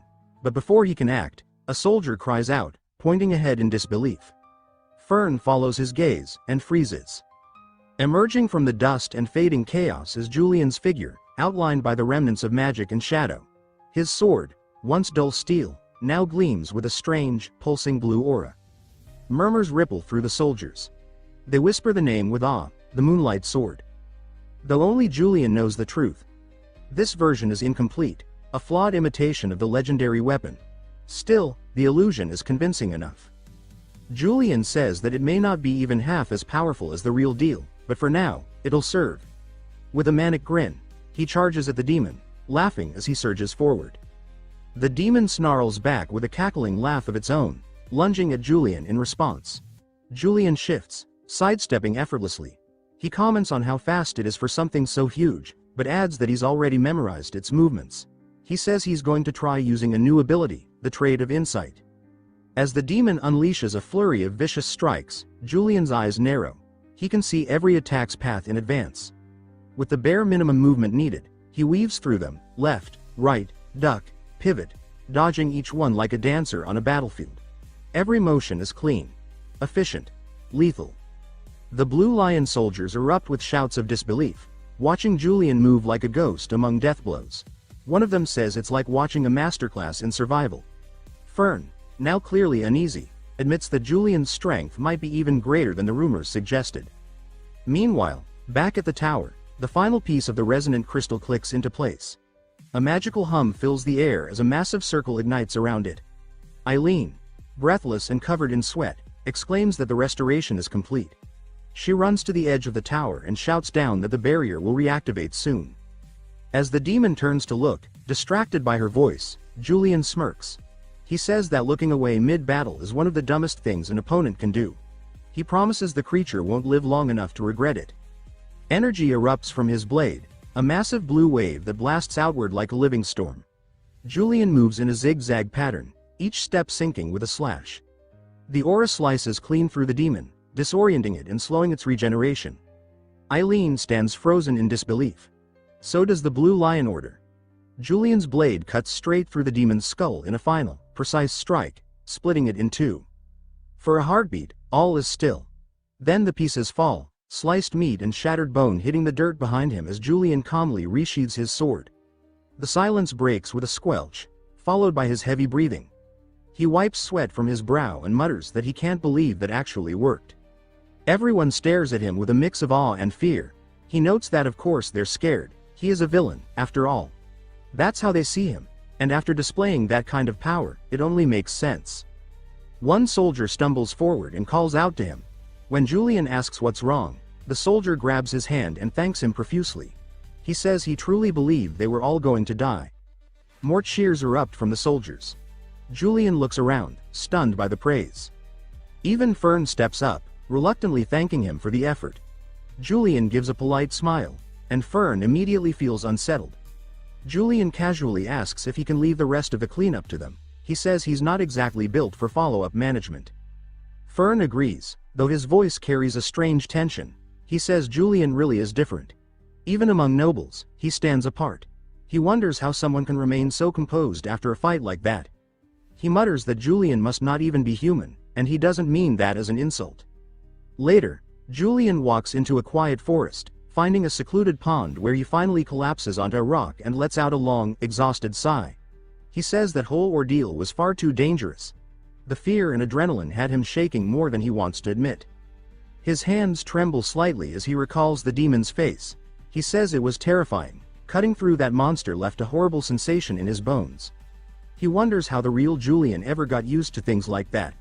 Then he admits something even stranger. The longer he stays in this body, the more his thoughts seem to shift. He says he's starting to scare himself, becoming more like Julian with each fight. Curious, he pulls up his status window. A new ability glows on the screen. He explains that the Trade of Insight came from the fusion of his own knowledge and Julian's combat memory. Together, they created a power that reveals an enemy's weaknesses. He says that this trait will be useful, it'll help keep suspicion away, but there's still one major flaw. The Moonlight Sword is incomplete. Julian looks down at the blade and draws it slowly. The metal is nicked and worn, the surface scratched from the intense battle. He says he had to pour an absurd amount of mana into it just to trigger the aura.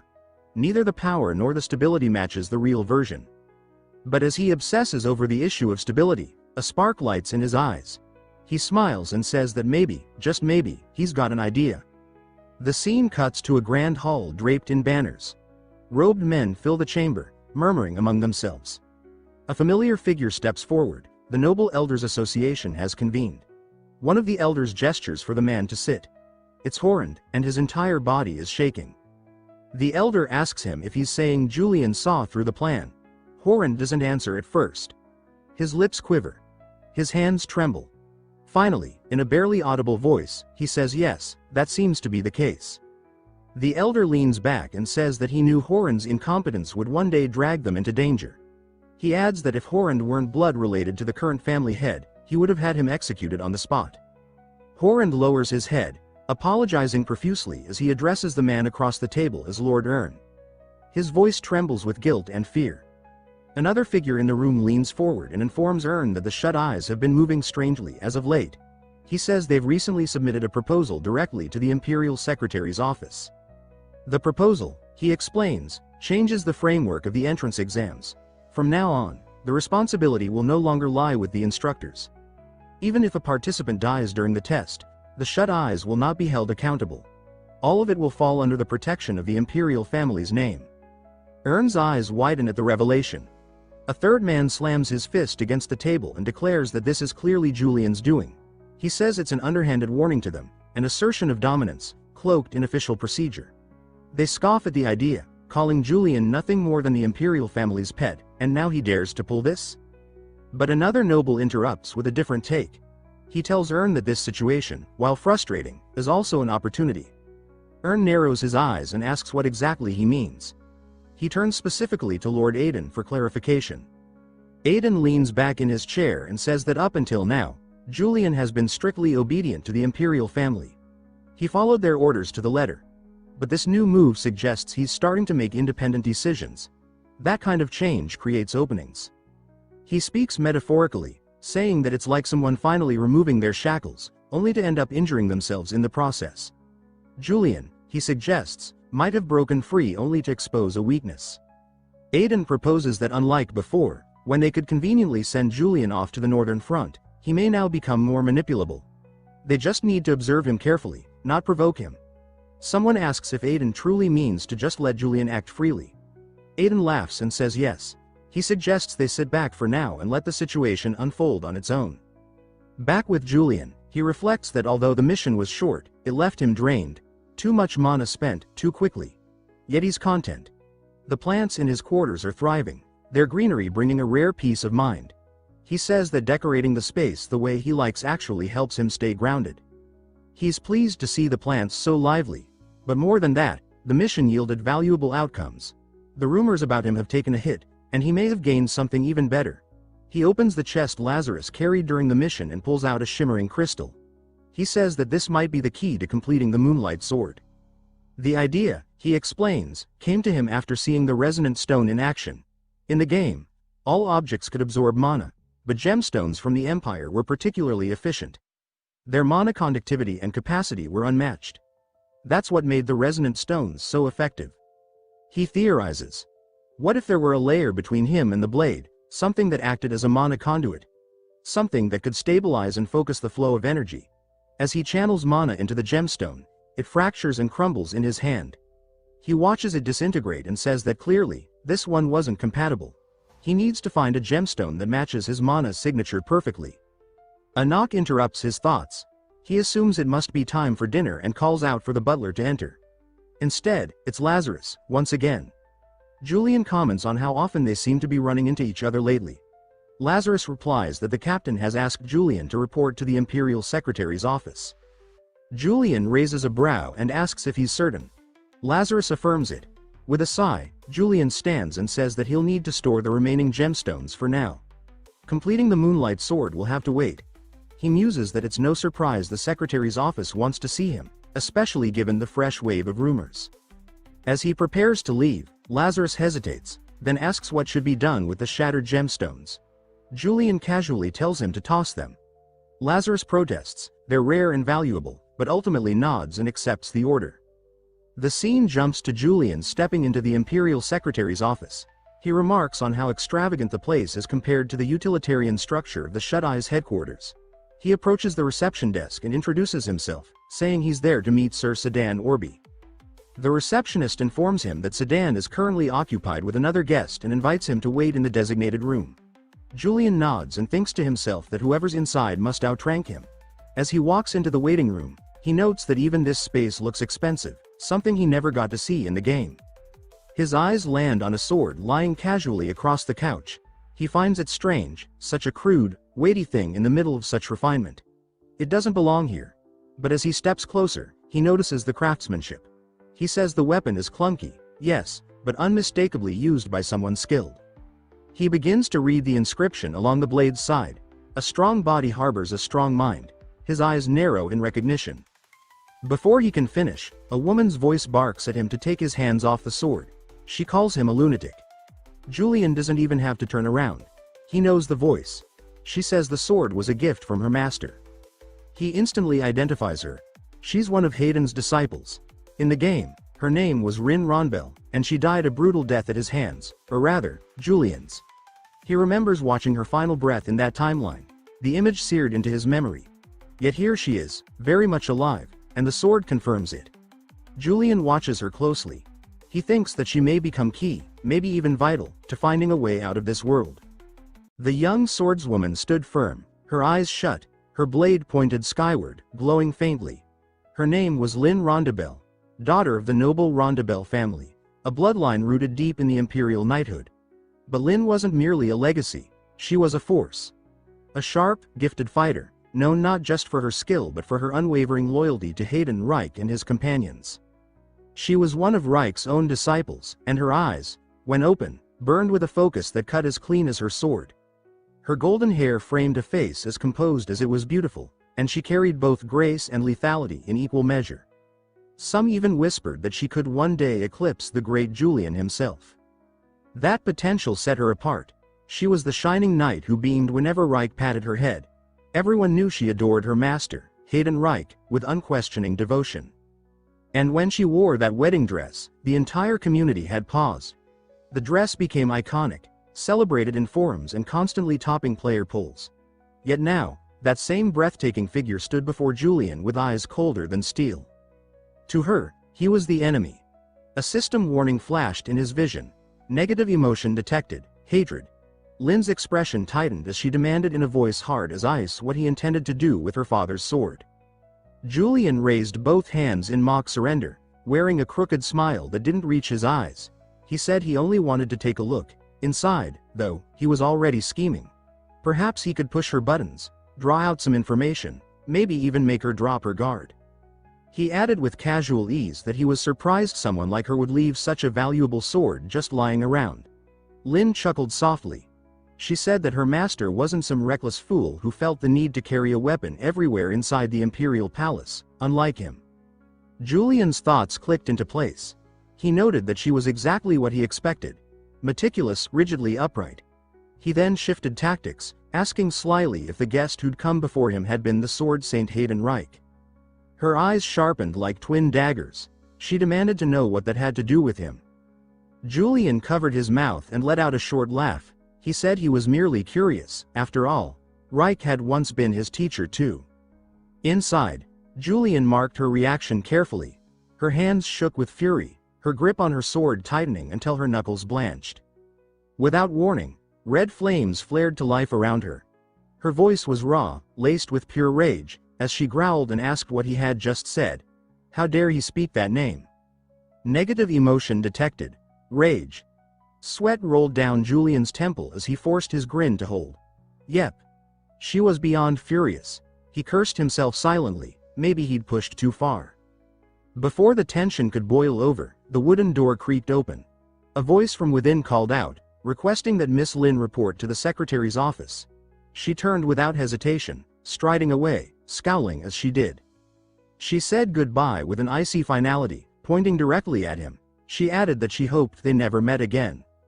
But then, the voice called again, this time summoning Sir Julian as well. All three froze.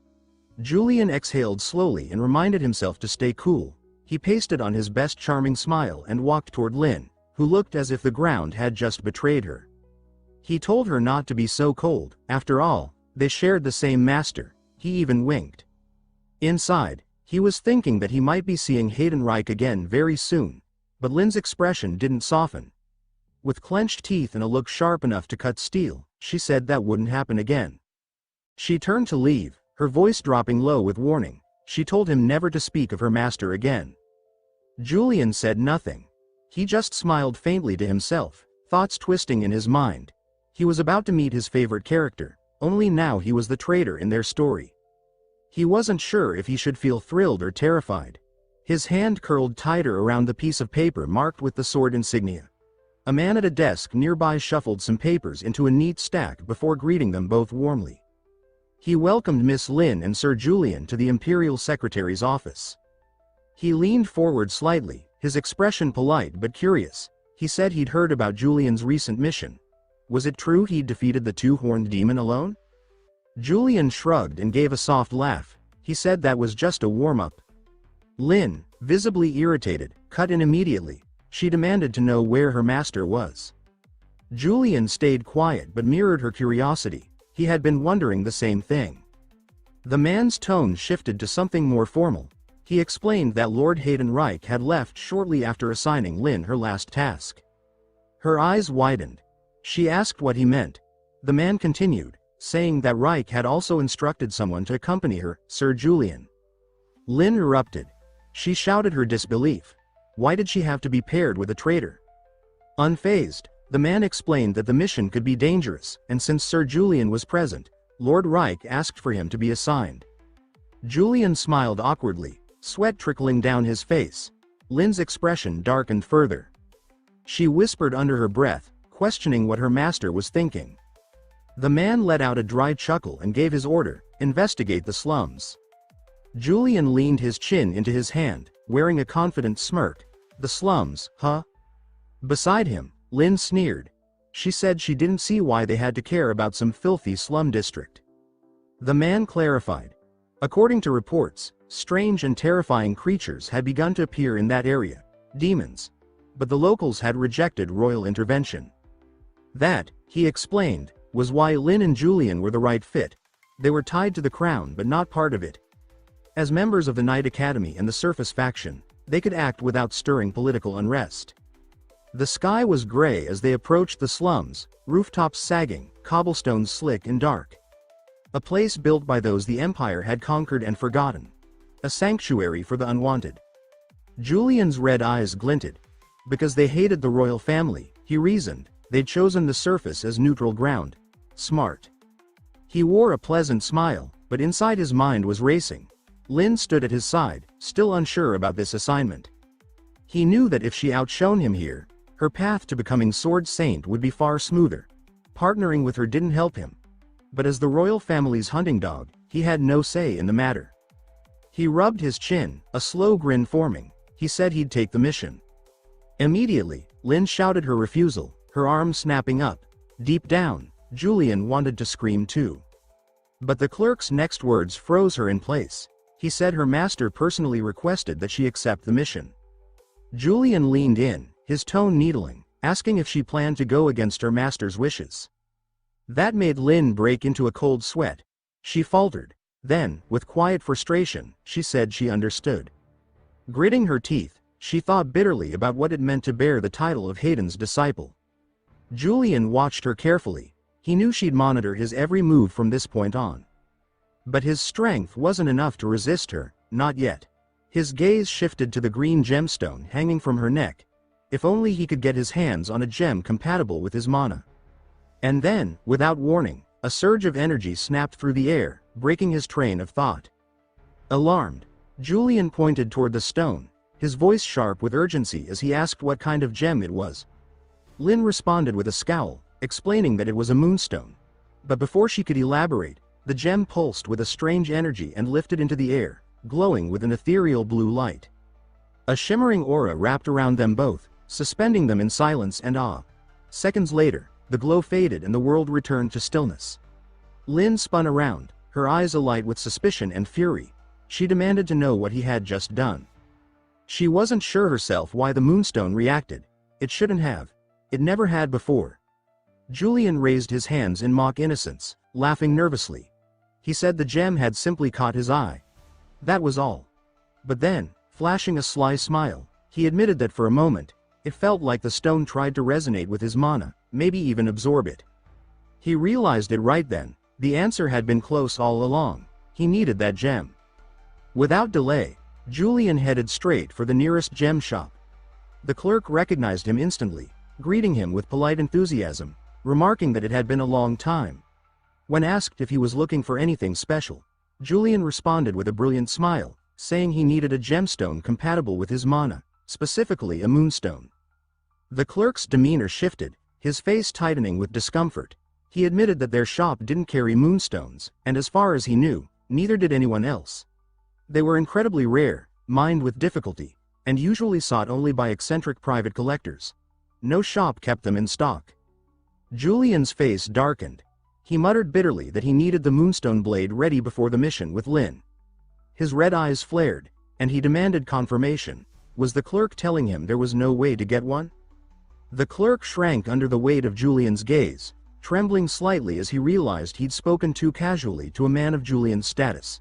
Quickly, he backpedaled, stammering that moonstones could still be found, just not at the moment. Internally, Julian exhaled in relief. He leaned in, his voice low and tense, ordering the man to go find one. Urgently.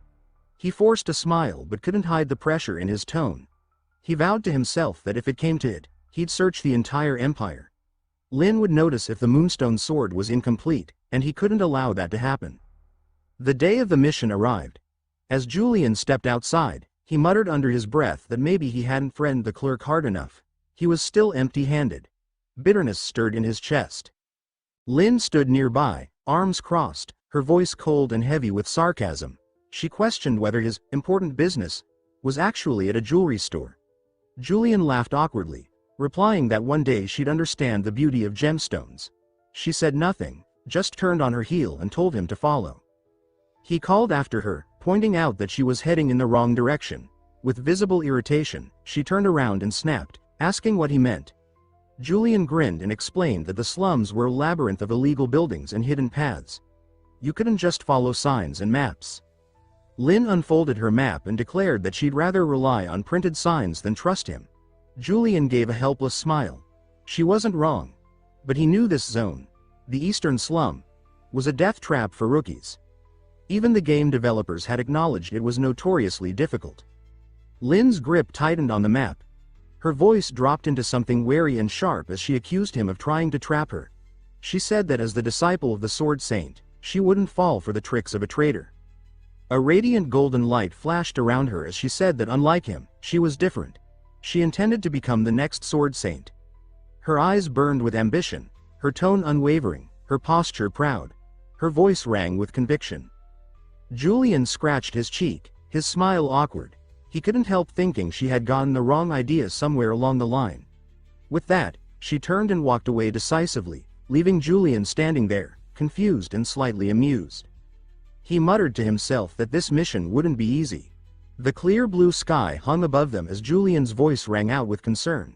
He asked if she was truly planning to take that particular path, noting the danger signs weren't there for decoration. Lin furrowed her brow as she studied the map and asked if First Officer Julian had ever visited this slum in secret. Julian hesitated. He hadn't. Not exactly. He dodged the question by throwing one back at her, asking what she thought. She caught the evasion instantly and pressed him further. She demanded to know how he planned to navigate if he didn't know the way. Julian simply smiled, pointing to the sky and saying he would rely on instinct. Lin looked at him like he was insane. Sighing, she pushed forward and mumbled that they should just split up and get it over with. Julian followed behind, reminding her that the Empire's orders had been clear, they had to work together. His next words triggered something fierce in her. Her voice flared, and her eyes burned with rage. She snapped, asking if he thought Hayden Reich was more important than Imperial orders. She told him to never speak her master's name again. Her hands clenched into trembling fists. Julian kept his smile intact, playing it cool even though he felt the heat of her fury. Lin's thoughts turned bitter. She acknowledged to herself that Julian was still a step above her.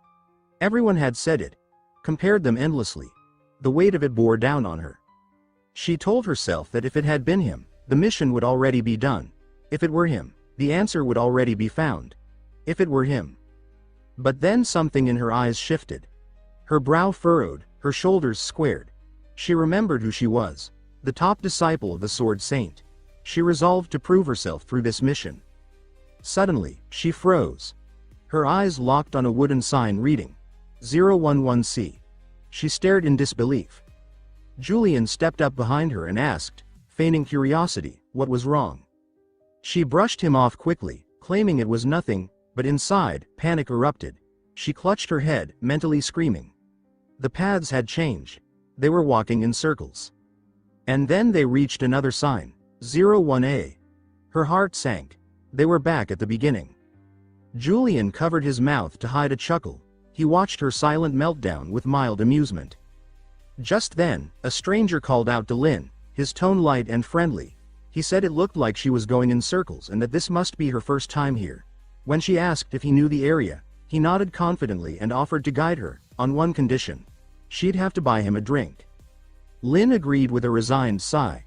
The man introduced himself as Baden. When Lin gave her full name, Lin Rondebel, his smile widened. Inside, he was thrilled. He thought he'd just hit the jackpot. Julian felt something off and started to speak, but before he could finish, Baden cut him off, saying he didn't care about his name, just to follow along. Julian rubbed his chin thoughtfully, convinced he'd heard the name Baden before, though he couldn't place it.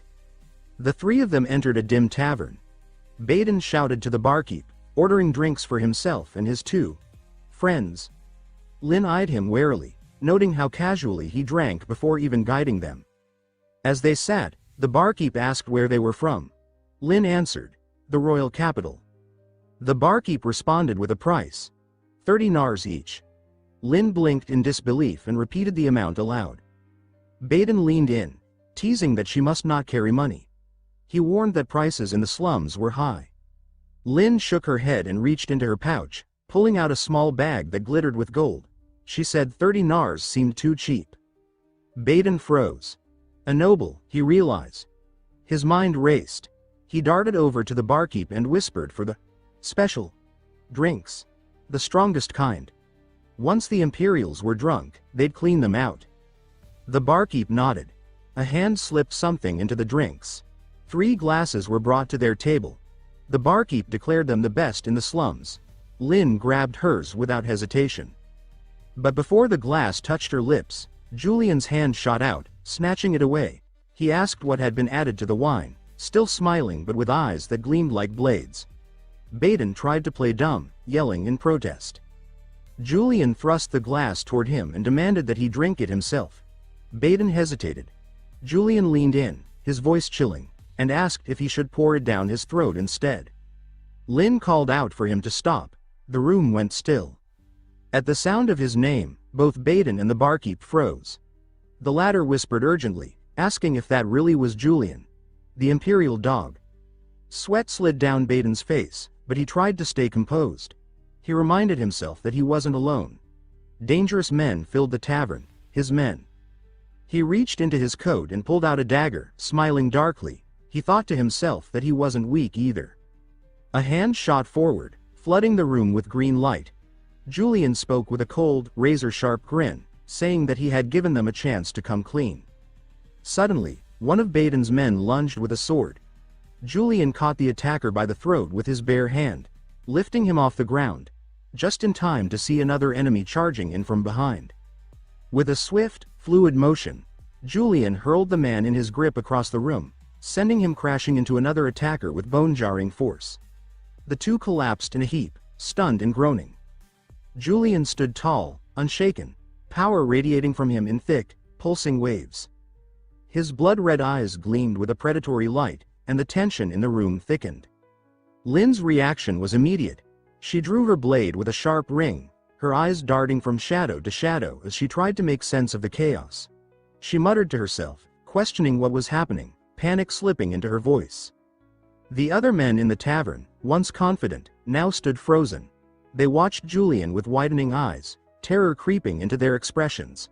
Overpowered by a single man, completely. Julian's lips curled into a cold smile. He raised a jagged, blood-streaked shard of broken glass and pointed it directly at Baden, who stood with a trembling throat inches from the blade. Julian stated clearly that he didn't care what kind of trick Baden had attempted. He wouldn't let this slum become any messier. His eyes scanned the rest of the tavern, picking out the other patrons. The smirk on his face deepened. He called them out as Baden's lackeys. The moment of truth had come. Baden stood paralyzed, drenched in sweat, unable to move as the glass trembled against his throat. Julian barked at him to order his men to stand down. He warned that if they kept their weapons drawn, they'd share the same fate as the shattered glass. The silence was suffocating until Baden, voice cracking, shouted in desperation for his people to retreat. Reluctantly, they obeyed, grumbling and backing off with gritted teeth. The tension deflated, if only slightly. Julian lowered the shard, setting it on the table with a clink. He exhaled slowly and said that all this could have been avoided with honest answers. If they had cooperated, surrender would have been an option. Baden stumbled backward, speechless, before finally choking out a surrender. Julian lowered himself into a chair, his tone shifting to something cool and commanding. He offered Baden a choice, between death and surrender. He recommended the latter.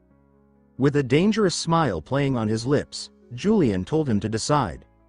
Baden, shoulders sagging in defeat, muttered his surrender once again. Behind him, Lin stepped forward, her voice cutting and her blade pressed against Baden's back.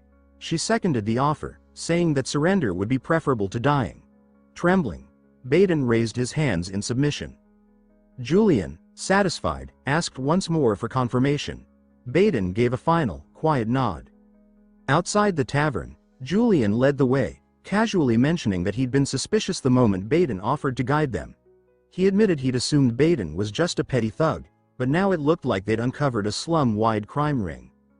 A scrap of paper fluttered in his hand as he smiled, clearly pleased with the unexpected outcome. He had gained useful information. Behind him, Lin trailed with her head bowed, burdened by self-blame. She whispered that it was her fault for not noticing Baden's true nature earlier. Julian responded with easy confidence, agreeing, though with a teasing edge. He said that someone of her upbringing had likely never encountered people like that. Lin said nothing, her head lowering further. Julian paused, watching her. Was she beginning to lose confidence? After a quiet moment, she asked how he knew. How had he spotted the trap? Julian turned and smiled, recognizing the curiosity in her voice. She urged him to explain. Her hands were clasped together, her posture tense but respectful. Julian thought to himself that despite her dislike for him, she still sought to learn. That was just like Lin Rondebel, proud, but never too proud to grow. He extended a hand, letting a green glow pulse across his fingers. He explained that he sensed hostility within the glass itself, a reaction triggered by his mana detection trait. Lin repeated the term, visibly intrigued. A system notification seemed to echo in her mind. Mana detection trait unlocked. Julian elaborated, saying everything, objects, people, places, carried traces of mana. When two forces of mana met, they reacted. He turned slightly, soft green sparks trailing from his hand, and said he had used mana detection before they even stepped into the tavern. He recalled how Baden's mana had already felt aggressive back then. That had been the first sign. Lin nodded slowly, trying to picture it. She compared it to sonar, like bat echolocation. Julian laughed, admitting the analogy worked, more or less. He walked forward, letting more of his mana pulse freely. He noted that most mages used this skill, but because his mana output was so high, it was easy for him to sense things others couldn't. Lin, thoughtful, posed another question. She pointed out that Julian hadn't asked Baden anything about demons, only about living conditions in the slums. Julian smiled cryptically and confirmed that was true. Then he turned the question around. He asked Lin what she knew about demonization. After a pause, she recited what she had been taught. That remnants of the Demon King Barbados could possess non-human life, spreading corruption and transforming beasts into monsters. Julian gently corrected her, explaining that the slum's geography made things different. The capital was surrounded by resonating stones, barriers no demon could cross. No nearby forests, no animals to corrupt. Only humans.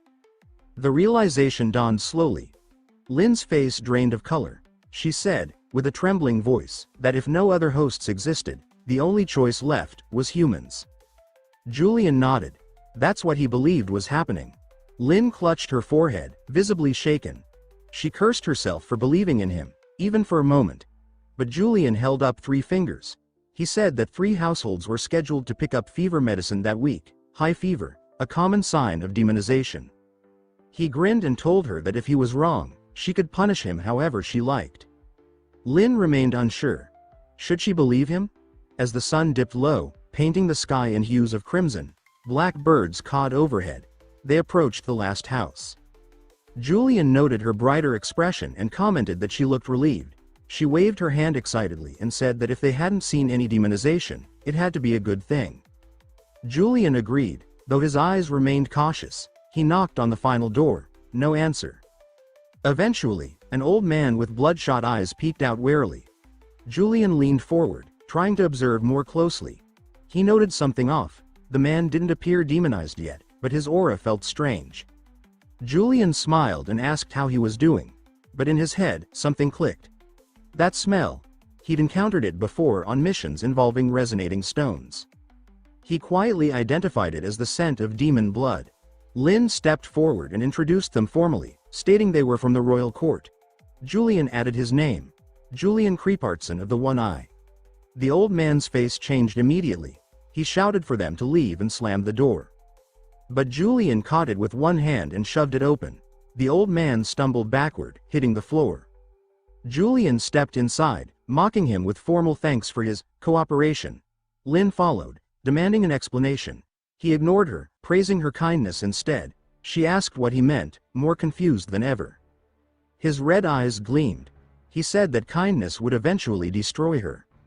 He approached a sealed door bound in iron chains. Lin protested. They weren't there to attack anyone. He replied that the Empire only cared about results. Her eyes widened. What? Julian held up a sheet of data, gesturing to a steaming bowl on the table. He noted that according to records, the old man lived with one son. But there were 3 servings of food. He stirred the soup and commented on its red hue, suggesting it was laced with sedatives to drug the guests and feed them to something hidden. Specifically, the demon behind that door. Lin stood in stunned silence. The old man made a sudden dash for the door, shouting for his son to escape. He fumbled with the keys, opening it. A thick red mist spilled into the room, then came the scream. The demon emerged with glowing eyes, its claws raised high. Lin gritted her teeth and charged, swearing to take it down. The creature met her with one swipe, hurling her backward into a pile of debris.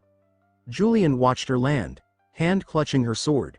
He wondered if this was the moment before her true awakening. She had asked about Mana earlier. She was trying to understand, but now, she was in real danger. Julian stepped in front of her, shedding his cloak, gripping his glowing blue sword. He said that helping wasn't optional, it was part of his mission. He also said he couldn't let the prized disciple of the Sword Saint fall in battle. As the demon lunged, Julian activated his system trait. Insight activated. A sharp flash filled his vision. The demon's stats and weaknesses snapped into view. He attacked in a flurry, his strikes swift and precise. Blood sprayed, but the creature regenerated quickly. Lin re-entered the fray, but the demon kept healing. Julian shouted for her to create an opening. Lin, breathless and struggling, caught sight of the soup bowl. An idea sparked. She grabbed it and smashed it into the demon's face. The creature staggered, dazed. Lin closed her eyes, concentrating. Her sword flared with light. She focused everything into her next strike, but the demon lashed out, grabbing her. She gasped, blood dripping from her mouth. Her sword dropped. In her mind, regret swirled. She had failed to even open a path for Julian. She thought she no longer had the right to face her master. The demon opened its mouth, fangs glistening. Julian's voice rang out, sharp and clear. He called her name. She turned. His red eyes blazed, green light from the system swirling around him. He told her she had done well. The demon growled and scanned the room. Then, a surge of electricity snapped through its body. Julian's eyes flashed green as he drove his sword clean through the demon's chest. The creature's grip on Lin loosened, claws slipping away as its strength crumbled. Lin, still caught in its grasp, twisted her body and delivered a fierce kick to its face, forcing the beast deeper onto Julian's blade. The impact echoed through the alley. The demon let out a final, ragged hiss before collapsing in a heap, blood spreading across the ground beneath it. Julian stood still, victorious but wary. Lin stared at the fallen creature, breathing hard. She said she couldn't believe he had pierced the demon without even using the moonlight sword. She asked how it was possible. Julian grinned, blood streaking the edge of his mouth.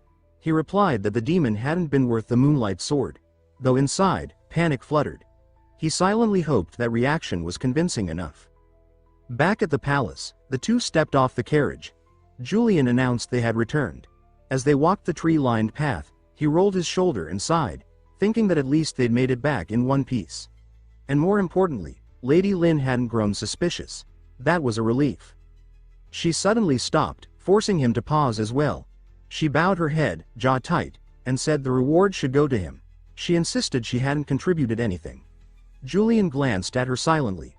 For someone as proud as Lin, this kind of admission didn't come easy. He told her not to say that.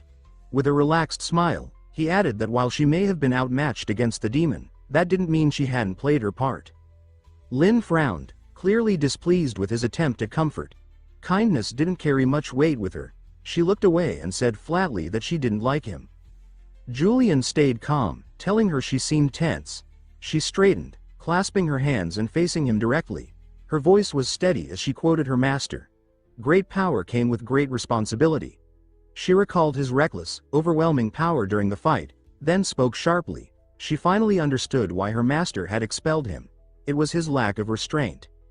Julian smiled thinly, touching his chin with a trace of arrogance. He repeated her words with disdain and said that restraint was a weapon for cowards. Lin's fists clenched.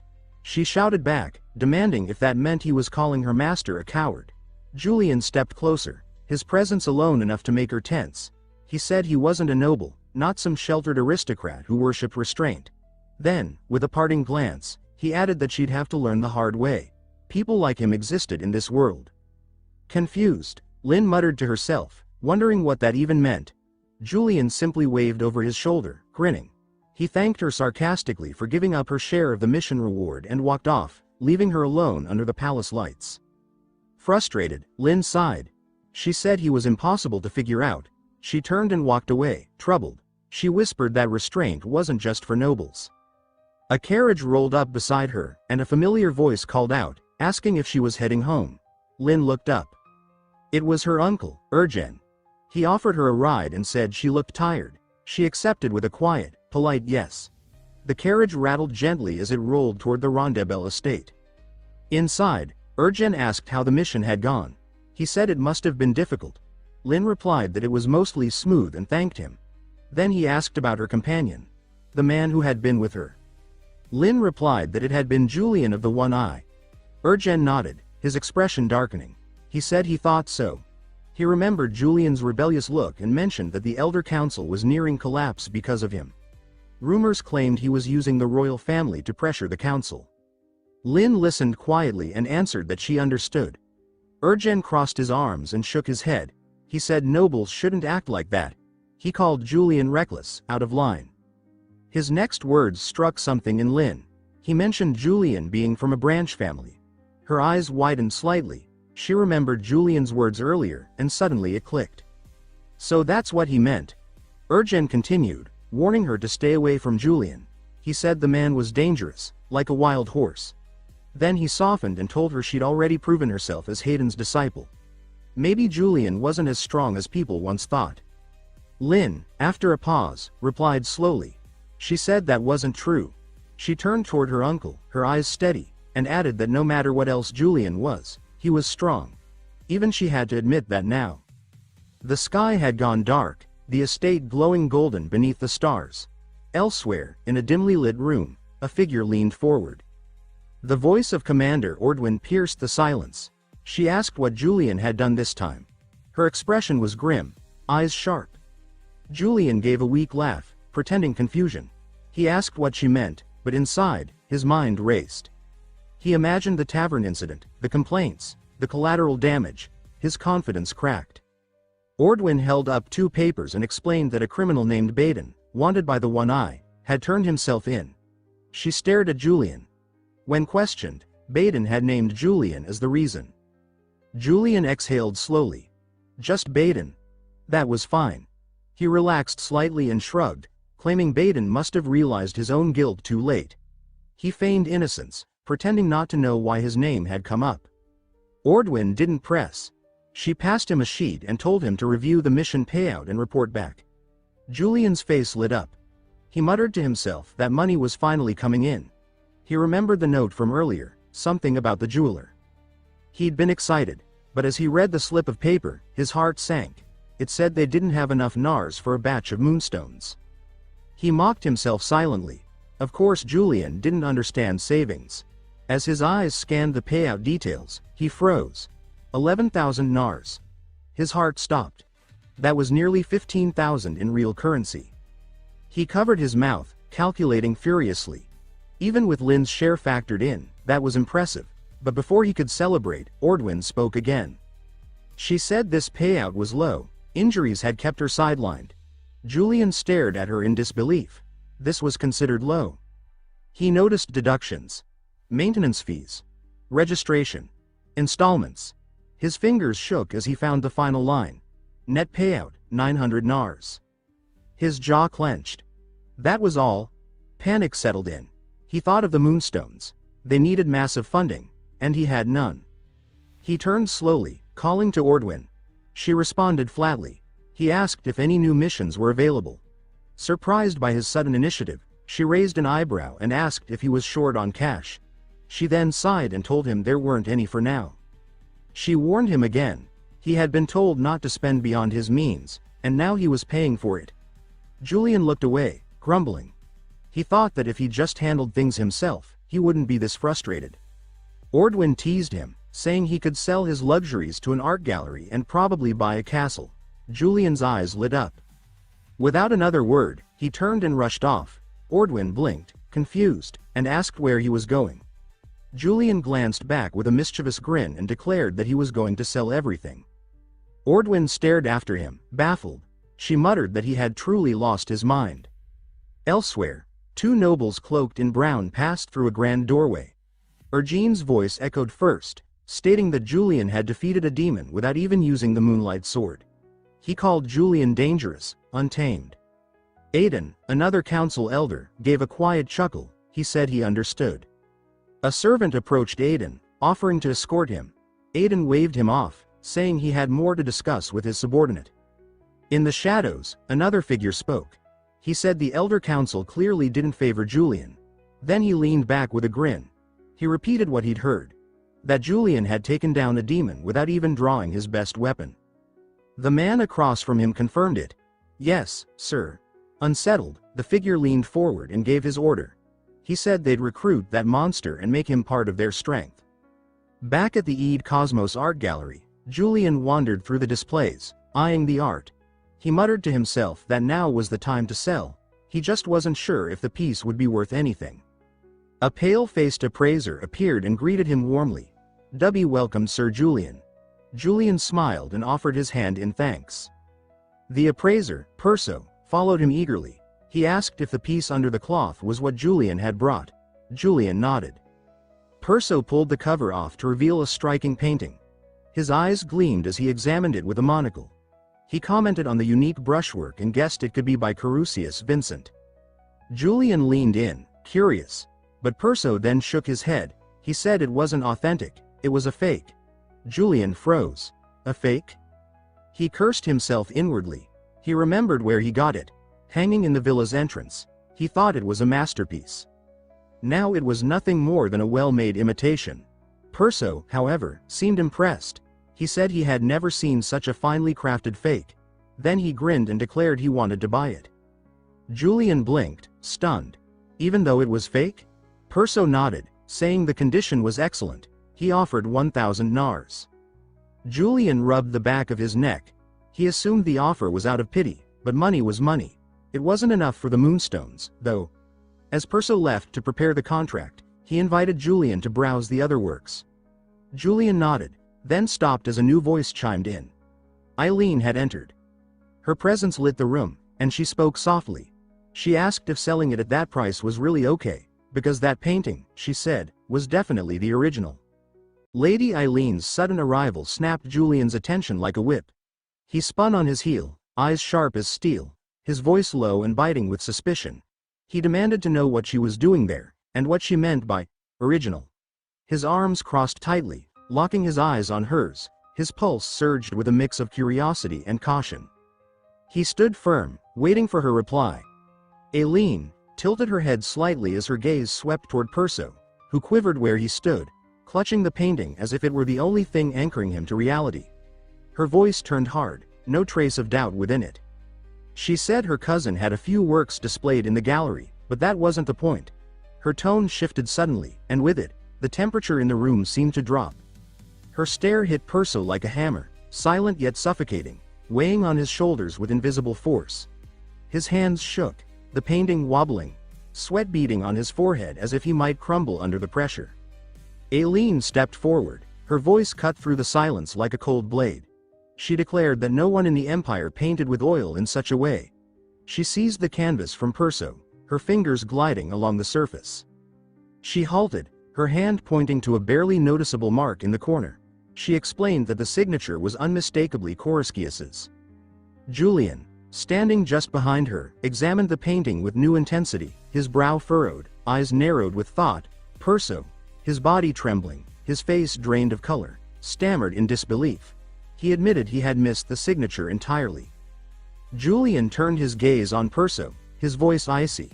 He asked if Perso had meant to deceive him. The question struck with such weight that Perso collapsed, the pressure crushing his chest, his breath coming in ragged gasps. On the floor, he clutched his head, his voice barely holding together as he begged for forgiveness. Julian stepped toward him, but Aileen moved quickly, grabbing his arm, stopping him in place. She told him to stop. Her voice was calm but firm, her expression clear with both concern and authority. She reminded him that appraisal errors happen, and that no one was perfect. Julian halted.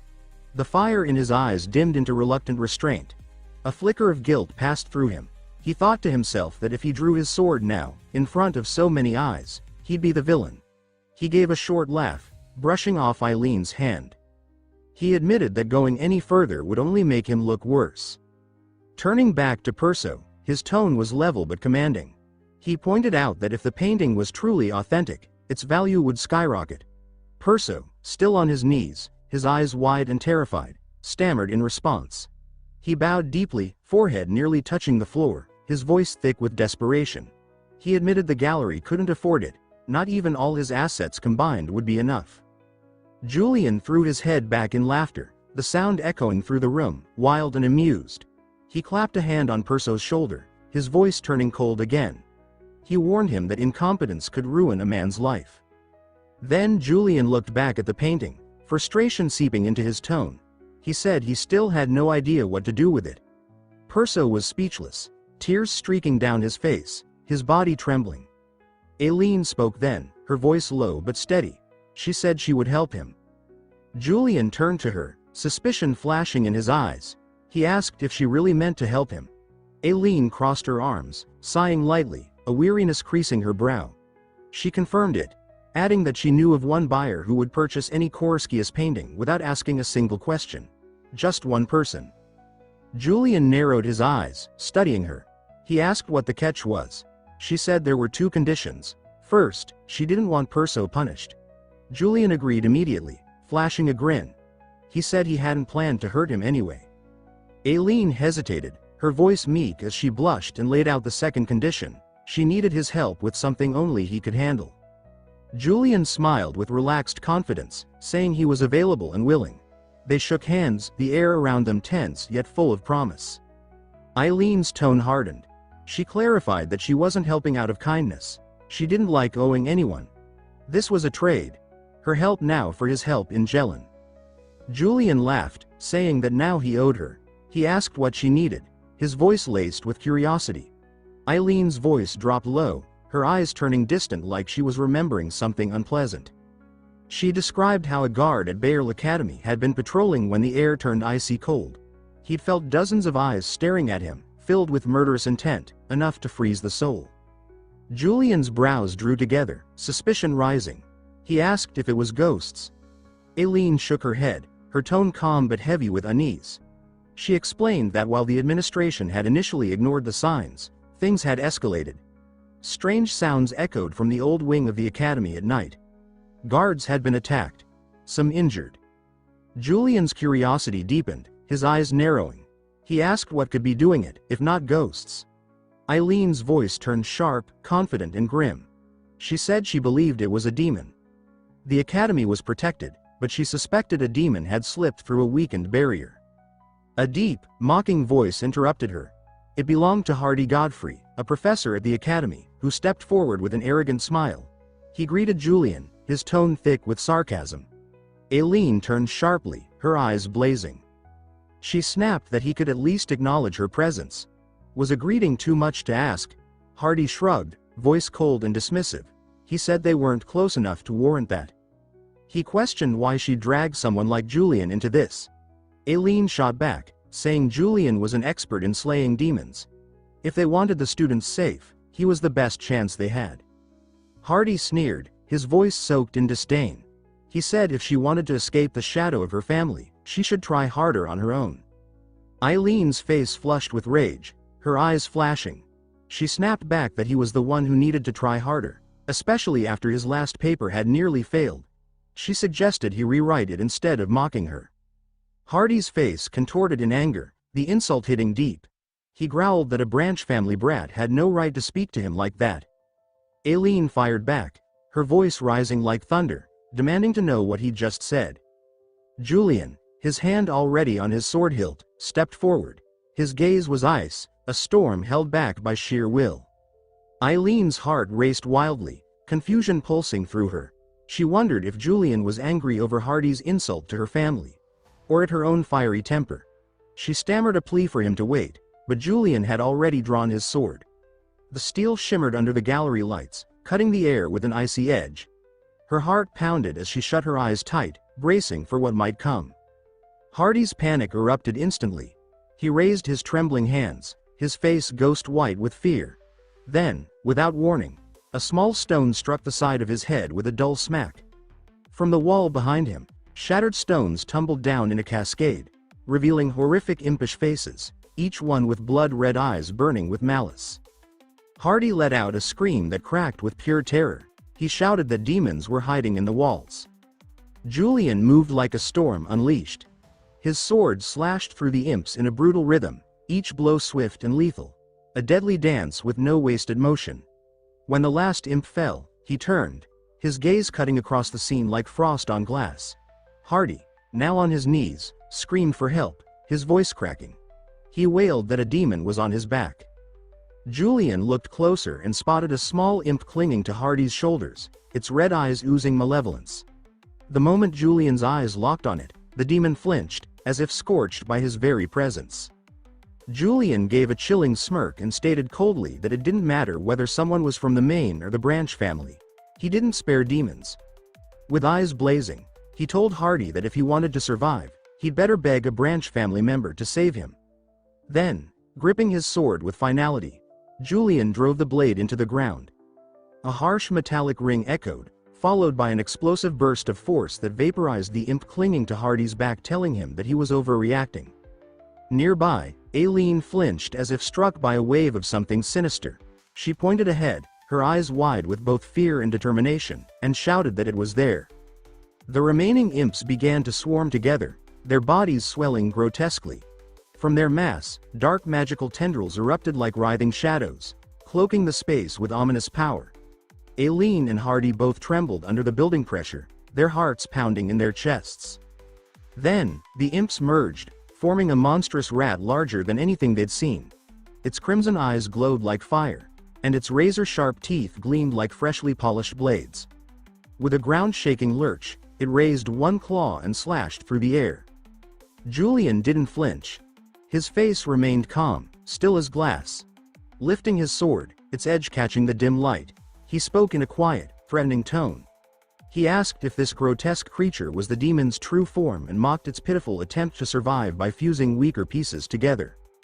His cold, scornful words made the giant rat hesitate. Its massive form quivered, its eyes flickering with uncertainty.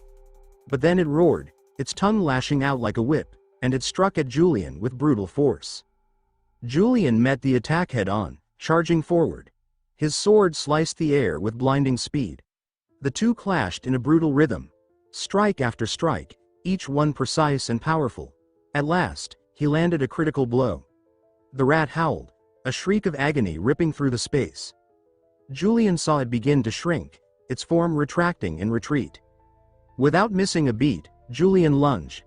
Sword gripped tightly, he slashed once more, delivering a final, blinding cut that tore the creature apart. The giant rat exploded into fragments of dark mist. Behind a magical barrier, Aileen and Hardy watched breathlessly. As the demon vanished, countless imps scattered, dissolving like shattered nightmares. Aileen dropped the magical barrier, her hands shaking from exhaustion. She turned to Julian, her eyes glowing with a mix of wonder and admiration. She asked how he had known there was a demon lurking there. Julian offered a sly smile, his eyes gleaming. He said that was a secret. Inside, he recalled sensing a strange color while using his color of negation on Hardy. But he kept that thought buried. He mused silently that no one here would understand the game system anyway. Aileen turned from him, her voice confident, laced with teasing. She said they'd revisit the matter later. She asked how someone who claimed to scorn the main family could now be helping them.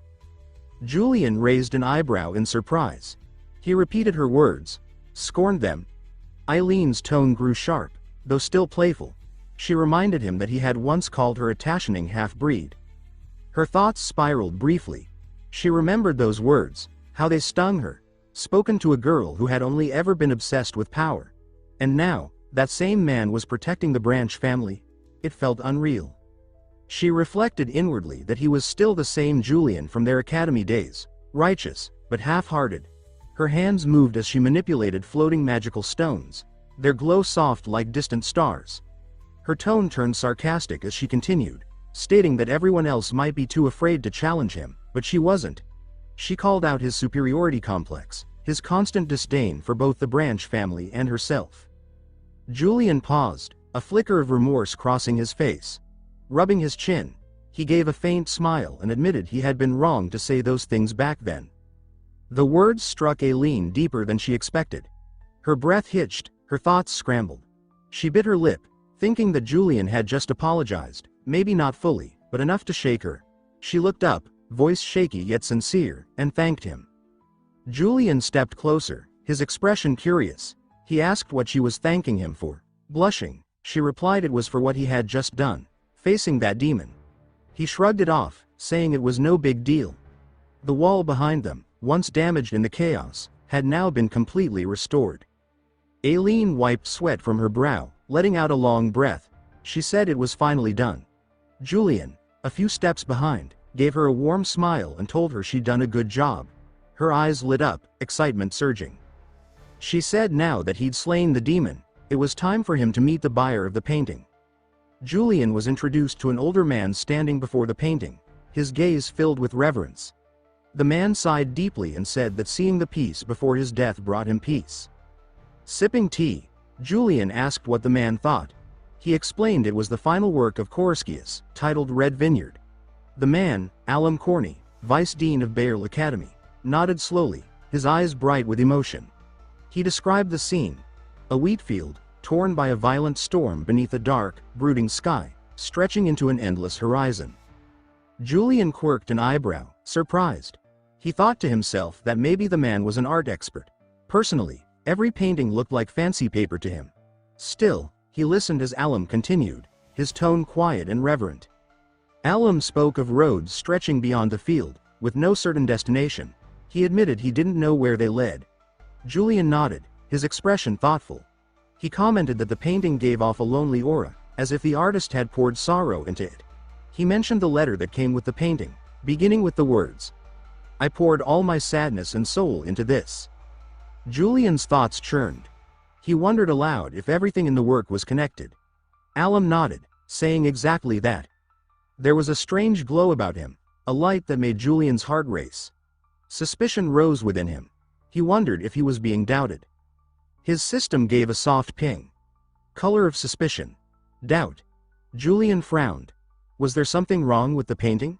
But judging from Eileen's and the vice dean's reactions, it had to be genuine. His mind turned, calculating. So what was causing the suspicion? Before he could make sense of it, Alum Corney suddenly addressed him, his voice low but firm. He called Julian by name. The sound broke Julian's thoughts like a slap, his heart jolting. He responded quickly, his voice tight. His eyes flicked nervously. Alum Corney's sharp gaze seemed to pierce straight through Julian, as if dissecting his very intentions. He asked whether Julian truly understood the painting, and said frankly that it seemed like Julian had only come for the money. He added that while he was willing to pay a fair price and complete the transaction, He preferred dealing with someone who actually grasped the painting's value. The words hit Julian like a sudden blow, making him hesitate as a subtle heaviness settled in his chest.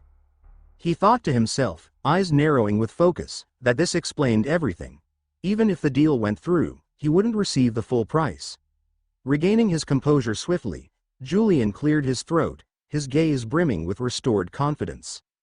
He stated that this painting was believed to be Carusius's final work and added that the artist died shortly after completing it. He pointed out that this fact should further increase its value. Alum Corny sighed, the weight of memory flashing in his eyes, then smiled with a touch of grace. He confirmed Julian's observation, saying that Carusius had indeed died at the very location depicted in the painting. He complimented Julian, saying he had underestimated his understanding of art. Julian scratched the back of his head, a faint blush rising to his cheeks, and responded that he was being too kind. Alum Corny lifted an eyebrow, his tone growing eager as he suggested they talk about the price. Julian nodded, a self-assured grin appearing. Internally, he sighed in relief, silently thanking fate that the deal was back on track. Alum Corny held up 4 fingers, his expression unreadable. He asked Julian what he thought of that offer. Julian murmured to himself, his pulse accelerating. He debated whether to push for more than 400,000 nars. Stroking his chin, he finally spoke up with confidence, stating that the painting marked the beginning of a golden era after Carusius's death and that its value was undeniable. Alum Corny's hand halted midair, hesitation flickering in his eyes. After a moment's pause, he stated that he would add another 100,000 nars. Julian's entire body buzzed with excitement, his heart pounding as he processed the number, 500,000 nars. It exceeded anything he had anticipated. He compared it mentally. If nars were dollars, that would be over 500 million won. He chuckled inwardly, half in disbelief, thinking how absurd it was that such an ugly painting could be worth that much. Lost in the moment, Julian didn't notice Alum Corny calling his name. The sudden address snapped Julian out of his thoughts. He smiled smoothly and commented that Alum could now clearly see the painting's worth. Alum Corny agreed and said they should finalize the transaction. Julian's joy bubbled under the surface. He recalled Perso's claim that the gallery couldn't afford the painting, even if all assets were sold. Now he truly understood why. Only someone of Alum's stature could afford this. Scene transitions to Bayer Academy. Eileen stepped through a doorway. She greeted with soft respect, stating that she had come because he summoned her. Alum Corny, who had been quietly admiring the painting, turned to her with a warm smile and invited her to sit. With a simple gesture, he used magic to pour tea, his voice gentle. He casually brought up the old building, asking if the situation had been resolved. Eileen nodded confidently as she took the tea, a smile playing on her lips. She assured him that everything had been taken care of. Alum Corny exhaled, relief visible in his eyes, saying he had been concerned. He paused for a moment before asking if she'd encountered any difficulties. Eileen sipped the tea and responded with pride, stating that nothing had been particularly challenging. Alum Corny gazed at his teacup, letting out a sigh laced with guilt.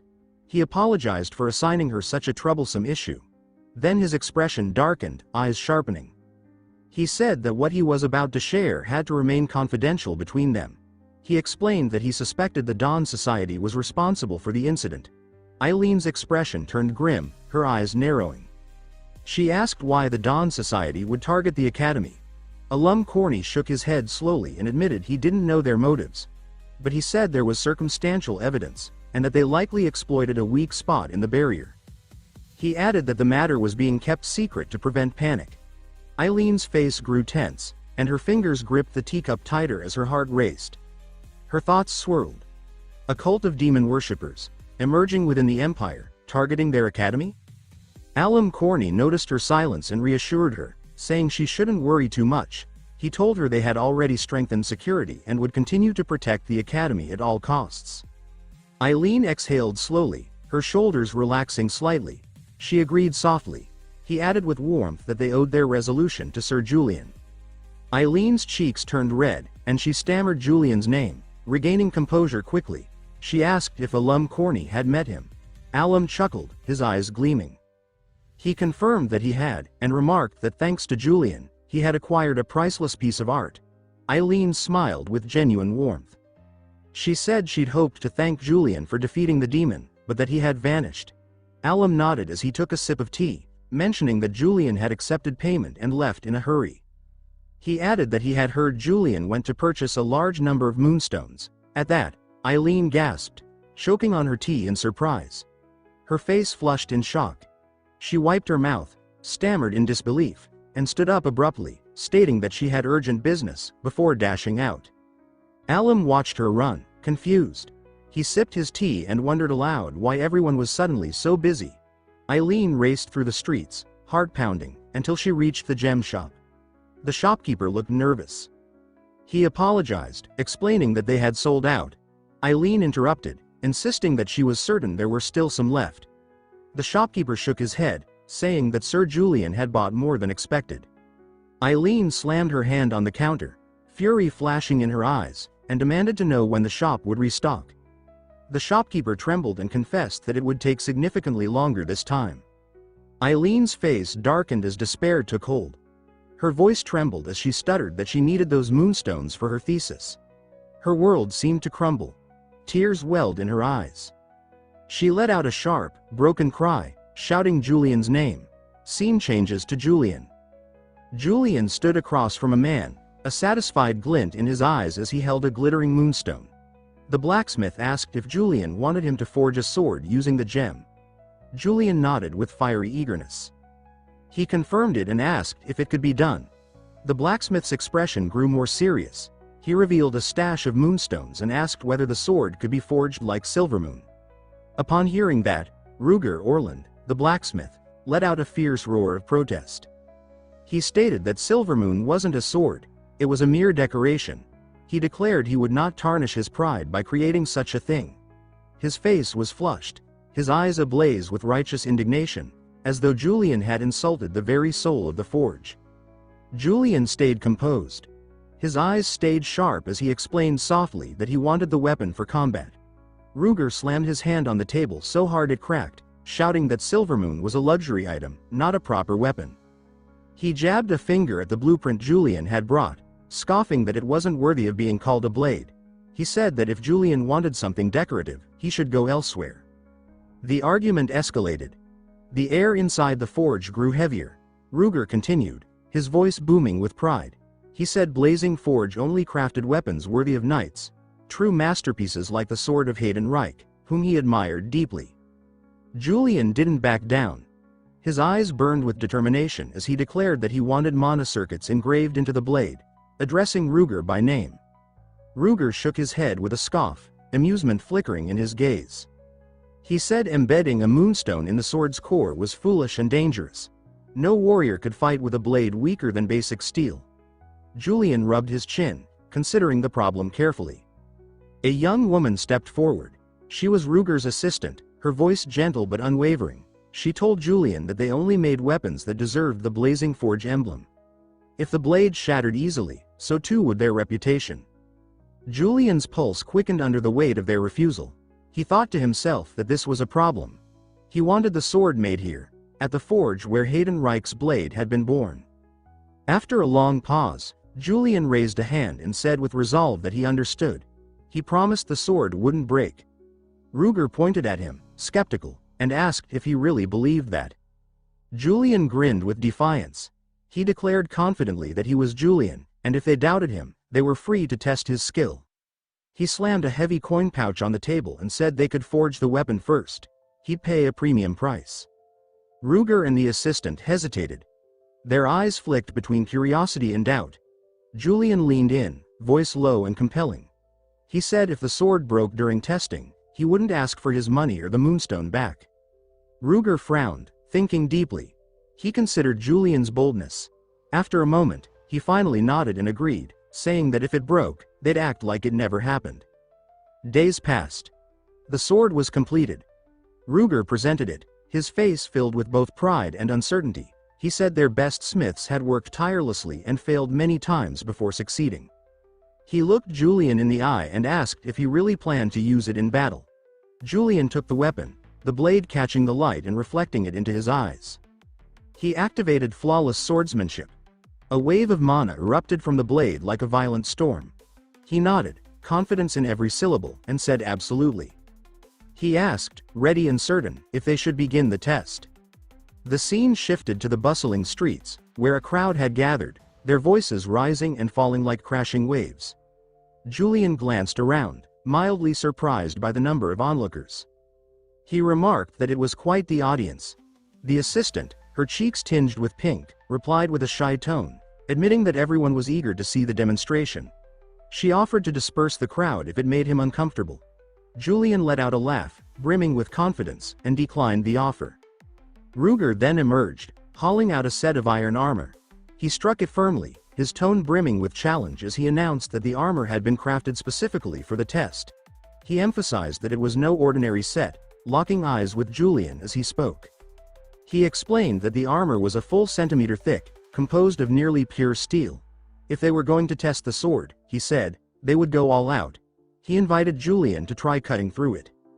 Julian took hold of the sword, his confident smile widening. He remarked that Ruger had come well prepared. As he channeled his power, both his body and blade became wreathed in a vortex of mana, a storm of energy whirling around him. With a shout filled with exhilaration, he declared that too easy a target would have been dull. The crowd gasped, their murmurs transforming into a rising tide of cheers. Ruger gave a faint nod, muttering to himself with a doubtful gaze. He questioned if this truly was the sword of rumor. Even with the moonlight blade activated, he reasoned, the structure shouldn't withstand the force. Julian raised the blade, now glowing with a light as soft and cold as moonbeams. His heart raced with excitement. He noted inwardly that the sensation was different from before, as if the blade had finally found its own rhythm, its own purpose. Then, with a powerful swing, he struck the armor. A piercing crack split the air. The armor shattered in an instant, steel shards flying like a burst of metallic petals. The crowd exploded with awe, screams of amazement echoing in all directions. Ruger's face turned pale as he exclaimed in disbelief that it was impossible.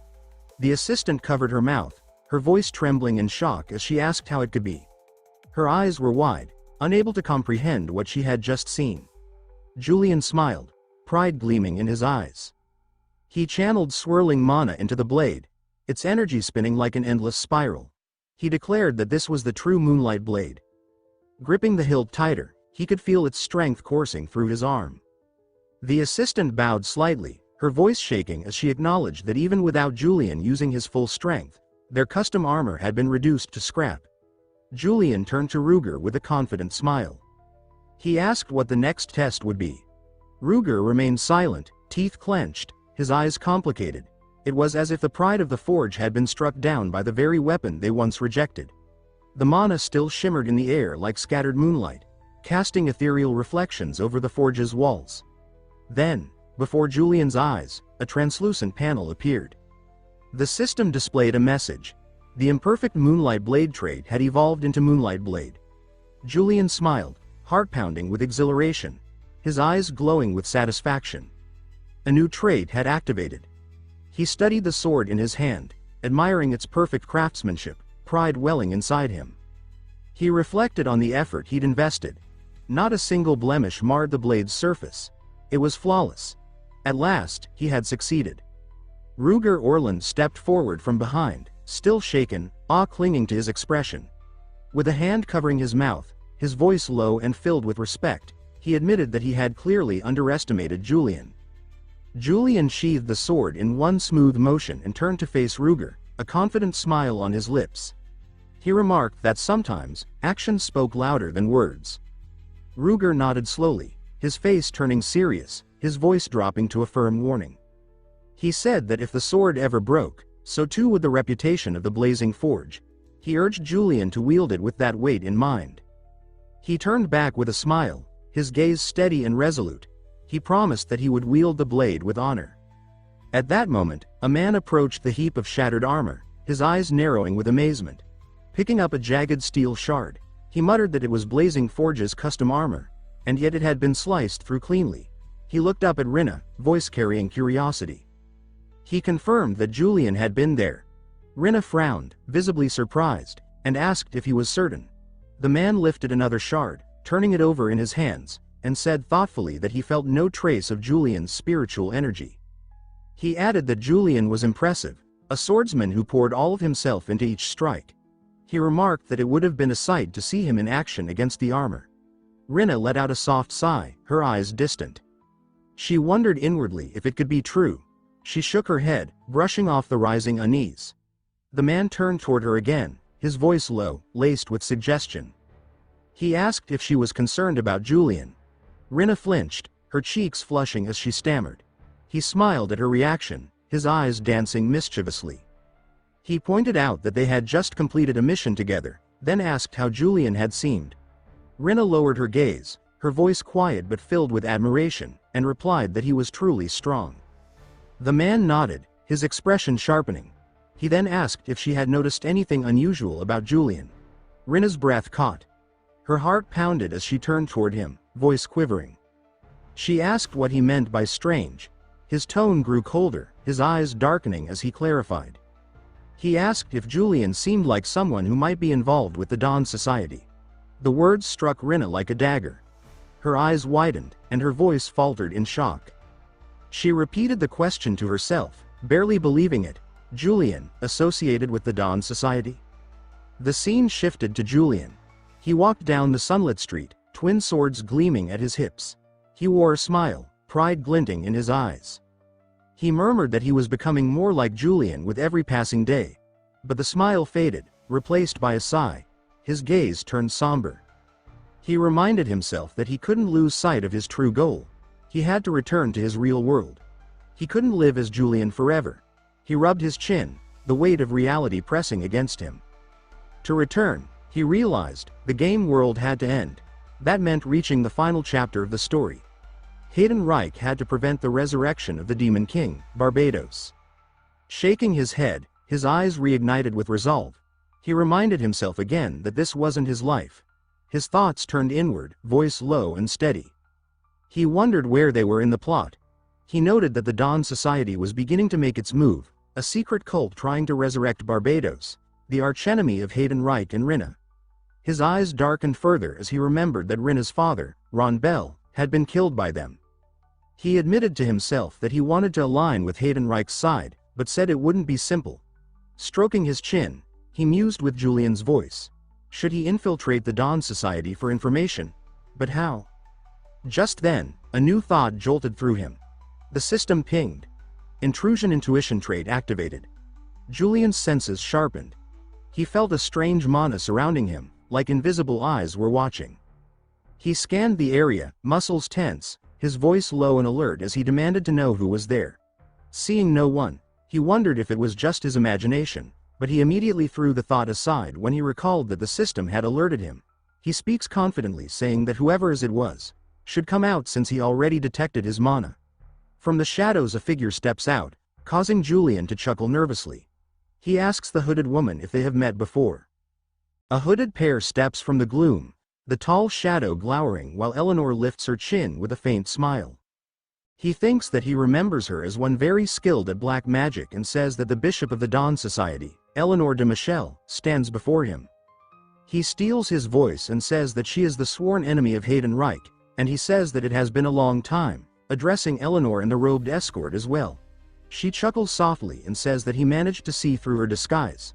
Violet mana billows as she draws it around her body and says that such perception is to be expected of him, Julian. He squares his shoulders and says that he has a rough idea why she is here. She tilts her head and says that if that is the case, things become easier. She lifts two fingers and says that it is about time he gave her a reply. He presses his lips, sweat beading, and thinks inwardly that he actually does not know what she's talking about and that he was just bluffing. He forces a smile and says that he would like a bit more time to think it over. She answers flatly that that will not do and says that he was the one to contact them first to join the Dawn Society. Shock ripples through him. He thinks that things have already progressed that far and says inwardly, cursing himself, that cleaning up after Julian has become his daily routine. He steadies his breath and thinks that, no matter what route he takes, the original flow says that Julian will be defeated by Hayden and eventually joins the Dawn Society after seeking power from demons. He clenches his jaw and says inwardly that it does not have to be right now and that there is no time limit. Her eyes sharpen. She says that while that may be true, She assumes he realizes they might take that the wrong way and says that it could be his tactic to bring them down, that the whole thing may be a setup, and that he is a royal dog of the imperial family. He grimaces and thinks that she is suspicious of him. He thinks that joining the Dawn Society is dangerous, that if the imperial court finds out it would be the end of him, a shortcut to the worst ending, and that if Hayden learns of any association he will be forced into a path where either he or Hayden kills the other, which might mean he can never leave this game. He smooths his coat, forces calm back into his face, and says that he did not realize she held such suspicions. She lifts her hand from within the cloak's sleeve and says that he knows too much, Julian, and she says that if he were to back out now, she would not let him off the hook easily. He tips his head and says that if he does, she lets a smile cut sideways and says that she will not let him off easily, then glances past her shoulder and says, almost amused, that a Monsignor stands ready. The hulking hooded figure steps forward, gravel rolling under heavy boots, and the cobbles seem to tremble around him. He moves like a battering ram, shoulders squared, fists clenched. A low voice rumbles as she explains with cool certainty that the combat unit of the Dawn Society are much stronger than knights, and she says that he had better decide quickly or else. The hooded man tears back his cowl, white hair bristling, eyes burning, and he bellows that he, Pelkor, the Iron Fist, will destroy him. He pounds forward, the street quivering with each stride, stone flecks jumping. He bares his teeth and says with feral glee whether the other remembers this scar, and he says that he can still feel pain from the wound he received from him. The MC grimaces inwardly and thinks that it is Julian again, that it is truly tiring to deal with all of Julian's victims, and he says aloud that they must have met before. He shows a courteous smile and says that he apologizes, then says that he does not really remember small fries. Pelkor's face splits with manic laughter as he howls coo ha ha ha, and the MC thinks that he really needs to stop pretending like he is Julian. The next instant he vanishes from the spot, a streak of motion, and a startled whisper follows that he disappeared. Pelkor squares up and says that they should see how long that attitude can be kept up. A crystalline window flashes, and a system-cold voice declares that a trait is activating, Exceptional Swordsman. Julian's hand settles on the hilt, steel hisses free. He meets the incoming fist and his eyes widen. He says nothing but reacts with a sharp intake, and his thoughts snap that he accidentally used the old steel sword instead of the new Moonlight Stone sword. Pelkor's massive forearm grinds against his guard, and his coat bunches under a grabbing hand. He thinks that habits are scary and that, for now, he needs to hold the opponent back for as long as possible. He clicks his tongue and says tisk while driving his blade along a tight blue arc. Thunderous exchanges ripple down the alley, blades and knuckles shattering air, sparks raining. He slides back and thinks that this is dangerous and that he needs to take some time and... The air turns violet. Sigils coil. A pillar of sorcery erupts, wrenching Pelkor off balance, then hammers the street in a geyser of shattered stone. Debris blasts outward. He staggers, coughing dust, and says Kuj as rubble clips his ribs and spins him into a wall. Pelkor's laughter rakes the smoke. He says ha ha ha and taunts, asking how it feels to lose to a small fry. Julian exhales, shoulders heaving, and says ha. He stares at the badge glinting against his breast and thinks, with weary bitterness, why he has to go through such a thing, the thought flaring red in his mind like a wound that refuses to close. Julian stands in red flames and says that he is tired of having to clean up messes he did not leave behind. The white-haired bruiser looks over and asks if he can still move. Eleanor says that he should hold on, Pelkor, because something feels off. A blue system panel says that his emotional intensity has reached its peak. Julian rises with a purple aura. He glares and says that it is so annoying. Another system panel says that a unique trait is activating, Open Eyes. Crimson heat flares. His sword drinks the light, humming low. A system caption praises the flame's manifestation. The white-haired Pelkor stares and demands to know what that sword is. He bares his teeth and vows to destroy it. The red-eyed Julian moves first. Steel hums. A black bloom of blood opens on Pelkor's shoulder. The square rings. Pelkor stares down, then screams seeing his arm is in bad condition. Panic hits fast. He thrusts out a hand, rasping for space, begging Julian to back off. Then he shouts louder, demanding he stop. Red slashes rip through the air. The fox-eyed man weaves between them with a calm, mocking smile. Pelkor gasps and breaks into retreat. From above, Julian's cape flares. His grin turns feral. Pressure rolls off him in waves. The fleeing Pelkor trembles and thinks this power is beyond anything he's ever faced. He's a monster. Julian laughs softly, almost delighted. Terror reflects in Pelkor's eyes. Julian cocks his head, heat behind his brow. He wonders aloud what this feeling is and admits he's starting to like it. A system pane explains open eyes, exclusive to fox-eyed users, activated only at emotional peak. It boosts impulse strength, suppresses reason, and pushes aggression higher. Below, Pelkor turns mid-run, cracking as he begs Julian to stop. The pane adds a final line. The user becomes very aggressive. The fox-eyed man raises his sword, eyes glowing with childlike thrill, and says he doesn't want to stop. He vanishes. The blade arcs. Red light scatters across the stone as the sword impales Pelkor. A beat later, Pelkor collapses, gasping, bleeding. Julian watches and remarks that his Iron Fist nickname seems pointless now. Pelkor sobs, pleading not to be killed. A shadow looms, panting, eyes burning red. A pale hand grabs Julian's collar. Purple light swirls like moonlit water. Eleanor says that it's enough, don't you think? His pupils flicker. The glow falters. A system pane drops. Removes open eyes effect. Julian drops to a knee, coughing. Purple light shields them. He stares at the ground and whispers, asking what he's done. Eleanor studies him. He thinks Julian's aggression is surfacing more clearly now, and that the trait is dangerous. Regaining composure, he tells Eleanor that Pelkor started it and she agreed that Pelkor had been rude. Clicking his tongue, he mutters that she didn't say anything despite knowing everything. Then she waves lazily and points out that she still let Julian beat Pelkor senseless. Green magic spreads like seafoam around Pelkor, healing him. Julian stiffens, realizing it's a binding spell. His body won't move. Eleanor glances at Julian and says that after watching the fight, she's impressed. A faint smile crosses her lips. Her eyes glow soft pink as she casually suggests they work together. Casting charm magic on him, a system ping blips and disappears. She studies Julian, then states there's nothing to lose by accepting. Julian considers and admits quietly that she might be right. She begins to speak again, but Julian steps back and says he needs more time. Eleanor exhales, and clicks her tongue. She scowls and complains that her trade still doesn't work on Julian. She turns to the injured Pelkor and asks how it felt, if anything seemed off about Julian. Pelkor, still bound and breathless, answers no. Julian is actually stronger. Eleanor nods and says she knew it. She adds that the memory loss was probably a lie, and asks Pelkor not to tell the other seniors while using her charm eyes on him. Pelkor stammers that of course he won't. She watches Julian vanish down the alley and thinks again that as expected, her trade only fails with Julian for some reason. Later, under the dimming moonlight, Julian flexes his fingers. They still tremble. He thinks about open eyes. How it saved him, how unstable it is. Images rush back. Pelkor lunging, the recruiter's magic catching him, those cloaked silhouettes that cheered for violence. He wonders what he should do next.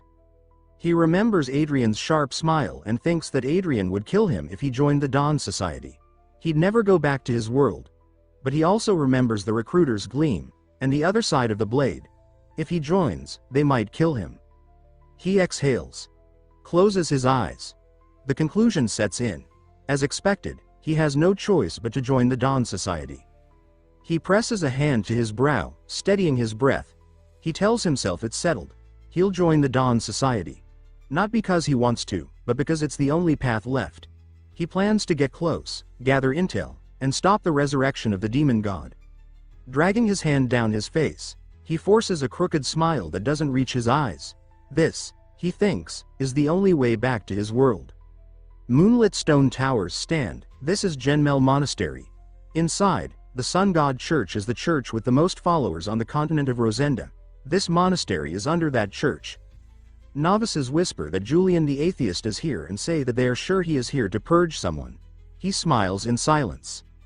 A nervous priest steps forward and asks what brings him to their monastery. He says that he is here to see the High Abbot. The priest stammers about the abbot and says that he did not hear that he was coming. Footsteps approach. A nun bows and says that she will lead the way and asks him to follow. He walks beside the nun and thinks that they sent someone to guide him. Purple light ripples and the nun's form changes. She turns with a smile and says that he is here sooner than she expected and says that she honestly thought he would not come at all. He says that it has been a long time and addresses her as Miss Eleanor, and he thinks that she disabled the disguise spell right in front of his eyes. He looks around the violet-lit corridor and says that it is impressive to have hidden the Dawn Society's headquarters within such a large monastery. She says that the Archbishop is waiting for him and tells him to be respectful. He says that he will think about it. He thinks that she is much more guarded than the last time and says inwardly that it must be because the leader of the Dawn Society is inside. They enter a hall where robed members murmur that it is Julian and say that it is really him and that it is true he is back. A voice asks if he is Sir Julian. He looks toward a masked man on the dais and thinks that he is supposed to be an archbishop, but he does not seem very dignified. This is as expected of Tenelron, shown as a regular farmer who was selected by a sacred relic to lead the Dawn Society. Eleanor steps closer and says that Julian is in the presence of the archbishop and asks him to kneel. He lifts his hand and says that he asks why he should. She faces him and says that he chose to join them and says that he must prove his loyalty. He lifts a hand and laughs and says that he is not here to place his hopes in some noble faith and says that he is here to establish a cooperative relationship. He spreads his arms while thinking that Julian suddenly turning toward Faith is ridiculous and thinks that he needs to act shameless like this. He thinks that everyone here is aiming for his status and influence and thinks that he similarly needs help from the god they serve. Hooded members protest and say that Julian is rude and say that he is arrogant and is trying to flaunt useless pride.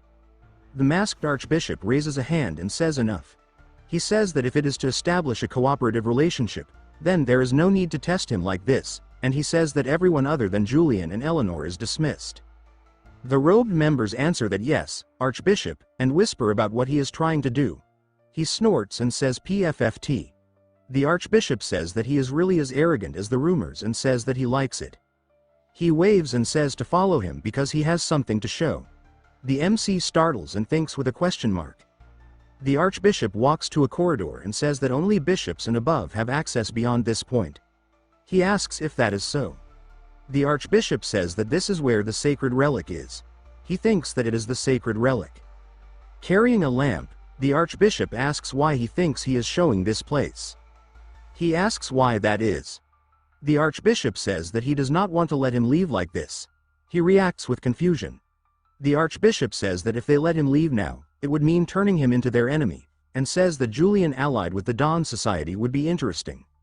Julian asks if he is fine with forming a cooperative relationship and the latter says that he will grant him the rank of bishop so he can fully utilize the Dawn Society's power. Eleanor stiffens and says, "Your Excellency, why are you suddenly doing this?" He says that he is giving the hero of the northern battlefield the treatment he deserves. She starts to object, and he asks how she dares to question his decision. She says that she apologizes. He asks Julian if he is satisfied. He smiles and says yes. "Thank you, Your Excellency." The masked archbishop laughs and says that he will show something worthwhile since he came all the way. Red liquid roars in a circular pit. They approach. He thinks that the golden chalice must be the sacred relic. The archbishop says that this is the relic that chose him. The sacred relic, star of the demon god, and says that it can draw the latent power of the demon god Barbados into physical form. The archbishop lifts a black object from the red light. He asks whether he has seen something like this before. He answers that it is a horn of a demon. The archbishop says that, using this relic, he can create the horn of demons, the power source of the demons, and asks if it is not wonderful. A gray image of a horn hangs in his mind. He thinks that he has never seen a horn being created but understands what it can do and thinks that, if he were to use it, he is sure. The archbishop calls his name. He says that creating a demon's horn is fascinating. He asks whether the horn can let him use a demon's power. The archbishop says that is correct. He says that he has come to the right place and that the horn is what he needs to fulfill his dream. The archbishop says that he can keep the demon's horn. He thinks that he is giving it away this easily. Archbishop Tenelron says that many demons must be sacrificed in order to create a single horn, and Tenelron says that it requires a lot of resources but gives that much power. Tenelron chuckles and says that he wonders how strong it will be in Julian's hands and says that perhaps Julian will be able to overcome the Sword Saint. Julian thinks that he is well aware of the power the horn can bring him since human-type demons are also created using this horn. Julian thinks that, rather than borrowing the power of a demon, it is more accurate to say one becomes a demon, and Julian thinks that he does not even want to imagine that happening to him. He asks himself how he should refuse this. Eleanor says that she thinks it is a bit too early to give Julian the horn. Archbishop Tenelron repeats that it is too early. Eleanor says that Julian has not decided to join them yet and says that the horn is the root of power in the organization. Eleanor adds that the other members would not look on it favorably. Archbishop Tenelron hums and says, "Is that so?" Julian thinks that he can hear everything. Julian says that he will return the horn for now and says that this is not the reason he decided to visit in the first place. Archbishop Tenelron says that he sees Julian as more considerate than expected, and Tenelron says that convincing Eleanor will take more effort. Tenelron asks if he can request a favor. Julian smiles and asks what kind of favor. Tenelron explains that spirit stones, the ingredient needed to make the horn, can only be obtained from the heart of demons with at least 3 horns. He says that the spirit stone is also the vessel that holds the remnants of the demon god's will. He asks Julian to bring these to him and says that this should not be too difficult. Julian adds that going out of his way to look for 3-horned demons without orders from the imperial court would be too suspicious even for him. Archbishop Tenelron says that Julian will not have to worry about that and says, in a red whisper, that the Dawn Society will take care of that. Few days later, inside a train, Julian thinks, what the hell just happened? Julian thinks that the Archbishop accepted him as a member of the society and even granted him the rank of a bishop. He thinks that as soon as he joined he received an order to hunt down a 3-horned demon. That they must have people planted in the imperial court as well. He thinks that they are too big and powerful to be called a mere secret organization and that they are almost like an entire country. He thinks that this is troublesome. Heron smiles and says that it is a blessing there is public transport connecting different cities. Julian answers that Heron is right and thinks, with a sigh, that he forgot about this guy. Julian asks Heron whether Heron is also going to Berniden. Heron answers that that is right and says that Berniden is where the Ascension Festival of the Sun God Church is held, and says that he will be going as the representative of the Kriphart family. He adds that once Julian is finished with his mission, he should try to enjoy the festivities of the Ascension Festival. Julian thinks that he should agree with Heron for now and says that he will if he has the time. An announcement says that they have arrived at Berniden. Heron says that then he will be off. Julian answers, yes, Heron. Heron says, just in case, that Julian should not provoke Margrave Orinal. Heron explains that Margrave Orinal used to be very close to the Highlands family, which Julian obliterated, and Heron adds that Orinal therefore will not be fond of Julian. Julian answers quietly that yes, and he thinks that he has another thing to worry about, thanks to Julian. Julian steadies his step and thinks that he is only here to defeat the demons and that he should not have to run into Margrave Orinal. Margrave Orinal, seated in his office with fingers steepled, orders that Julian please delay the mission.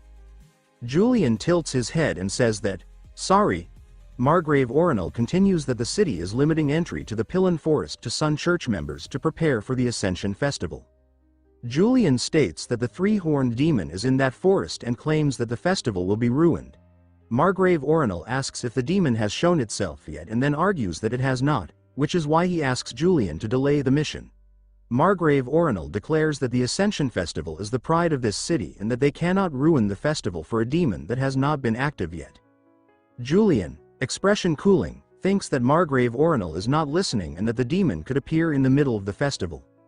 Margrave Orinal proposes that the festival will be held in a week and suggests that Julian enjoy it first, adding that no matter how cold-blooded Julian is, he should be able to enjoy a festival. A child's voice cries, "Daddy!" Julian turns with a questioning sound. Margrave Orinal stiffens and shouts, Terina! Terina peeks in, eyes sparkling, and asks who this person is and says that he is really handsome. Julian observes in thought that she must be Sir Orinal's daughter. Margrave Orinal rushes forward and yells to stay away from him and to come here quickly. Julian, calm, wonders if Margrave Orinal really thinks he would attack a little kid. A system glow outlines father and daughter with the notice. Color of negation. Fear. Julian closes the discussion by saying that they shall continue this talk another day and steps out into the night. Margrave Orinal gathers Tarina protectively. In the corridor, Julian exhales and says, "Phew." Outside, subordinates hurry up. One soldier calls, "Sir Julian." Another asks how it went. Julian answers that Margrave Orinal was very adamant and says that he was not able to stop the mission from being delayed. One subordinate reacts and asks if that is so and whether they should recall the Shut Eyes members stationed in the forest. Julian stops the suggestion with a hand and says no, to leave them be. The subordinate stammers, "Huh."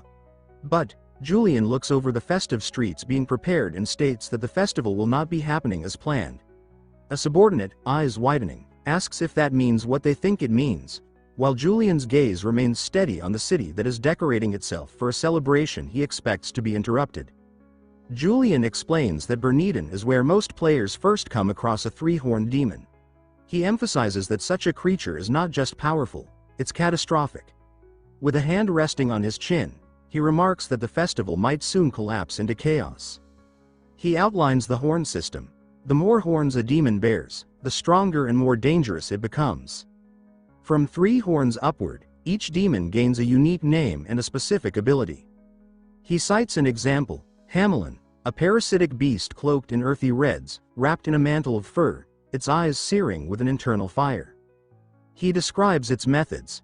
Hamelin does not merely attack, it infests. Any area it occupies becomes warped into a personal fortress, no longer a place, but a trap. Entrances and exits shift unpredictably. The land rots into a poisonous swamp. Julian recounts how adventurers who venture in stumble out in panic, their bodies failing them. Some collapse within minutes. And even escapees are not safe. Hamelin wages psychological war beyond its borders, breaking minds as easily as it corrupts soil. He notes that these effects make the area nearly impossible to clear. The scene shifts to a quiet inn. Julian sets down a white cup, eyes narrowing. He reasons that Hamelin must be close to finishing its nest. He predicts Sir Orinal will summon him soon. A guard bursts in, breath steaming in the cool air, and announces that Sir Orinal requests Julian at the mansion immediately. Julian notes the haste and the guard, flustered, apologizes for interrupting his meal. At the mansion, Julian arrives already expecting the news. His expression is unreadable. Across the room, the Margrave trembles. Sir Orinal, seated stiffly behind his desk, speaks with difficulty. He says that his daughter, Tarina, hasn't woken since last night. Even the city's best physician is baffled. He adds that similar cases have surfaced. Children across Berniden falling into unexplained comas. Julian hums quietly, absorbing the details, and concludes aloud that it's already begun. Sir Orinal rises suddenly, his voice shaking as he demands whether Julian doesn't find it strange how a perfectly healthy child could suddenly fall unconscious. Julian, calm, asks what exactly the Margrave is implying. Sir Orinal, face slick with sweat, claims he has a theory. This is no illness. It's the work of a demon. Julian pauses, then confirms it. He says that the cause is almost certainly the beast Hamelin, hidden in the Pirun forest. Julian elaborates. The creature implants seeds in living beings, converting them into loyal vessels. He clarifies that the infection does not harm adults, but for children, it is fatal. He warns that for Tarina, it may already be too late. Sir Orinal staggers back, shouting that it's impossible. Then he lunges forward, falling to his knees. He pleads with Julian, begging him to destroy the demon at once. He cries that the Ascension Festival means nothing now, only his daughter's life matters. Julian looks down at the Margrave and notes that he changes his tune quickly. He then asks, pointedly, whether Orinal truly wants to save her. Sir Orinal answers immediately, he'll do anything. Julian's gaze sharpens. He repeats the word, anything, and presses further. Would the Margrave be willing to act in ways that might endanger Berniden itself? Sir Orinal goes rigid, clutching a folded cloth. His breath is shallow. After a long pause, he bows his head and declares that he will take full responsibility for any consequences. Julian nods once. He says that in that case, he will proceed with the eradication of Hamelin. Sir Orinal gasps out a desperate thank you. A wide view spreads over a green field. Workers rush across it, carrying sloshing buckets. They splash the contents, fuel, over soil, stone, and timber. Mud mixes with the slick liquid as it pours out. An aide approaches Julian and informs him that the preparations are complete. The aide hesitates, glancing at the sun-dappled trees, and quietly asks if this is truly necessary. The forest is beautiful. Julian replies that leaving a known threat untouched would be reckless. He then turns to face the aide directly. The aide's voice lowers. He asks if Julian really means to burn the forest down. Julian confirms that this is not a clearing, it is a destruction. He notes that, in the game, this was the most effective way to defeat Hamelin. The aide mutters that Sir Orinal might be furious. Julian reassures him. The Margrave has already chosen safety over celebration. Julian raises a hand. He gives the order. Begin. Torches ignite with a snap. Voices shout commands. Start the fire. Burn it thoroughly. Flames race across the drenched earth, licking up the brush. Panel by panel, the fire spreads, vivid orange and blinding white. Within the smoke and searing heat, something shifts. A pair of red eyes opens. The burning thickets twist inward, bending into shape. A massive figure rises from within the inferno. Thorns jut from its limbs. Its gaze glows like molten glass. The silhouette of Hamelin emerges, framed by flames.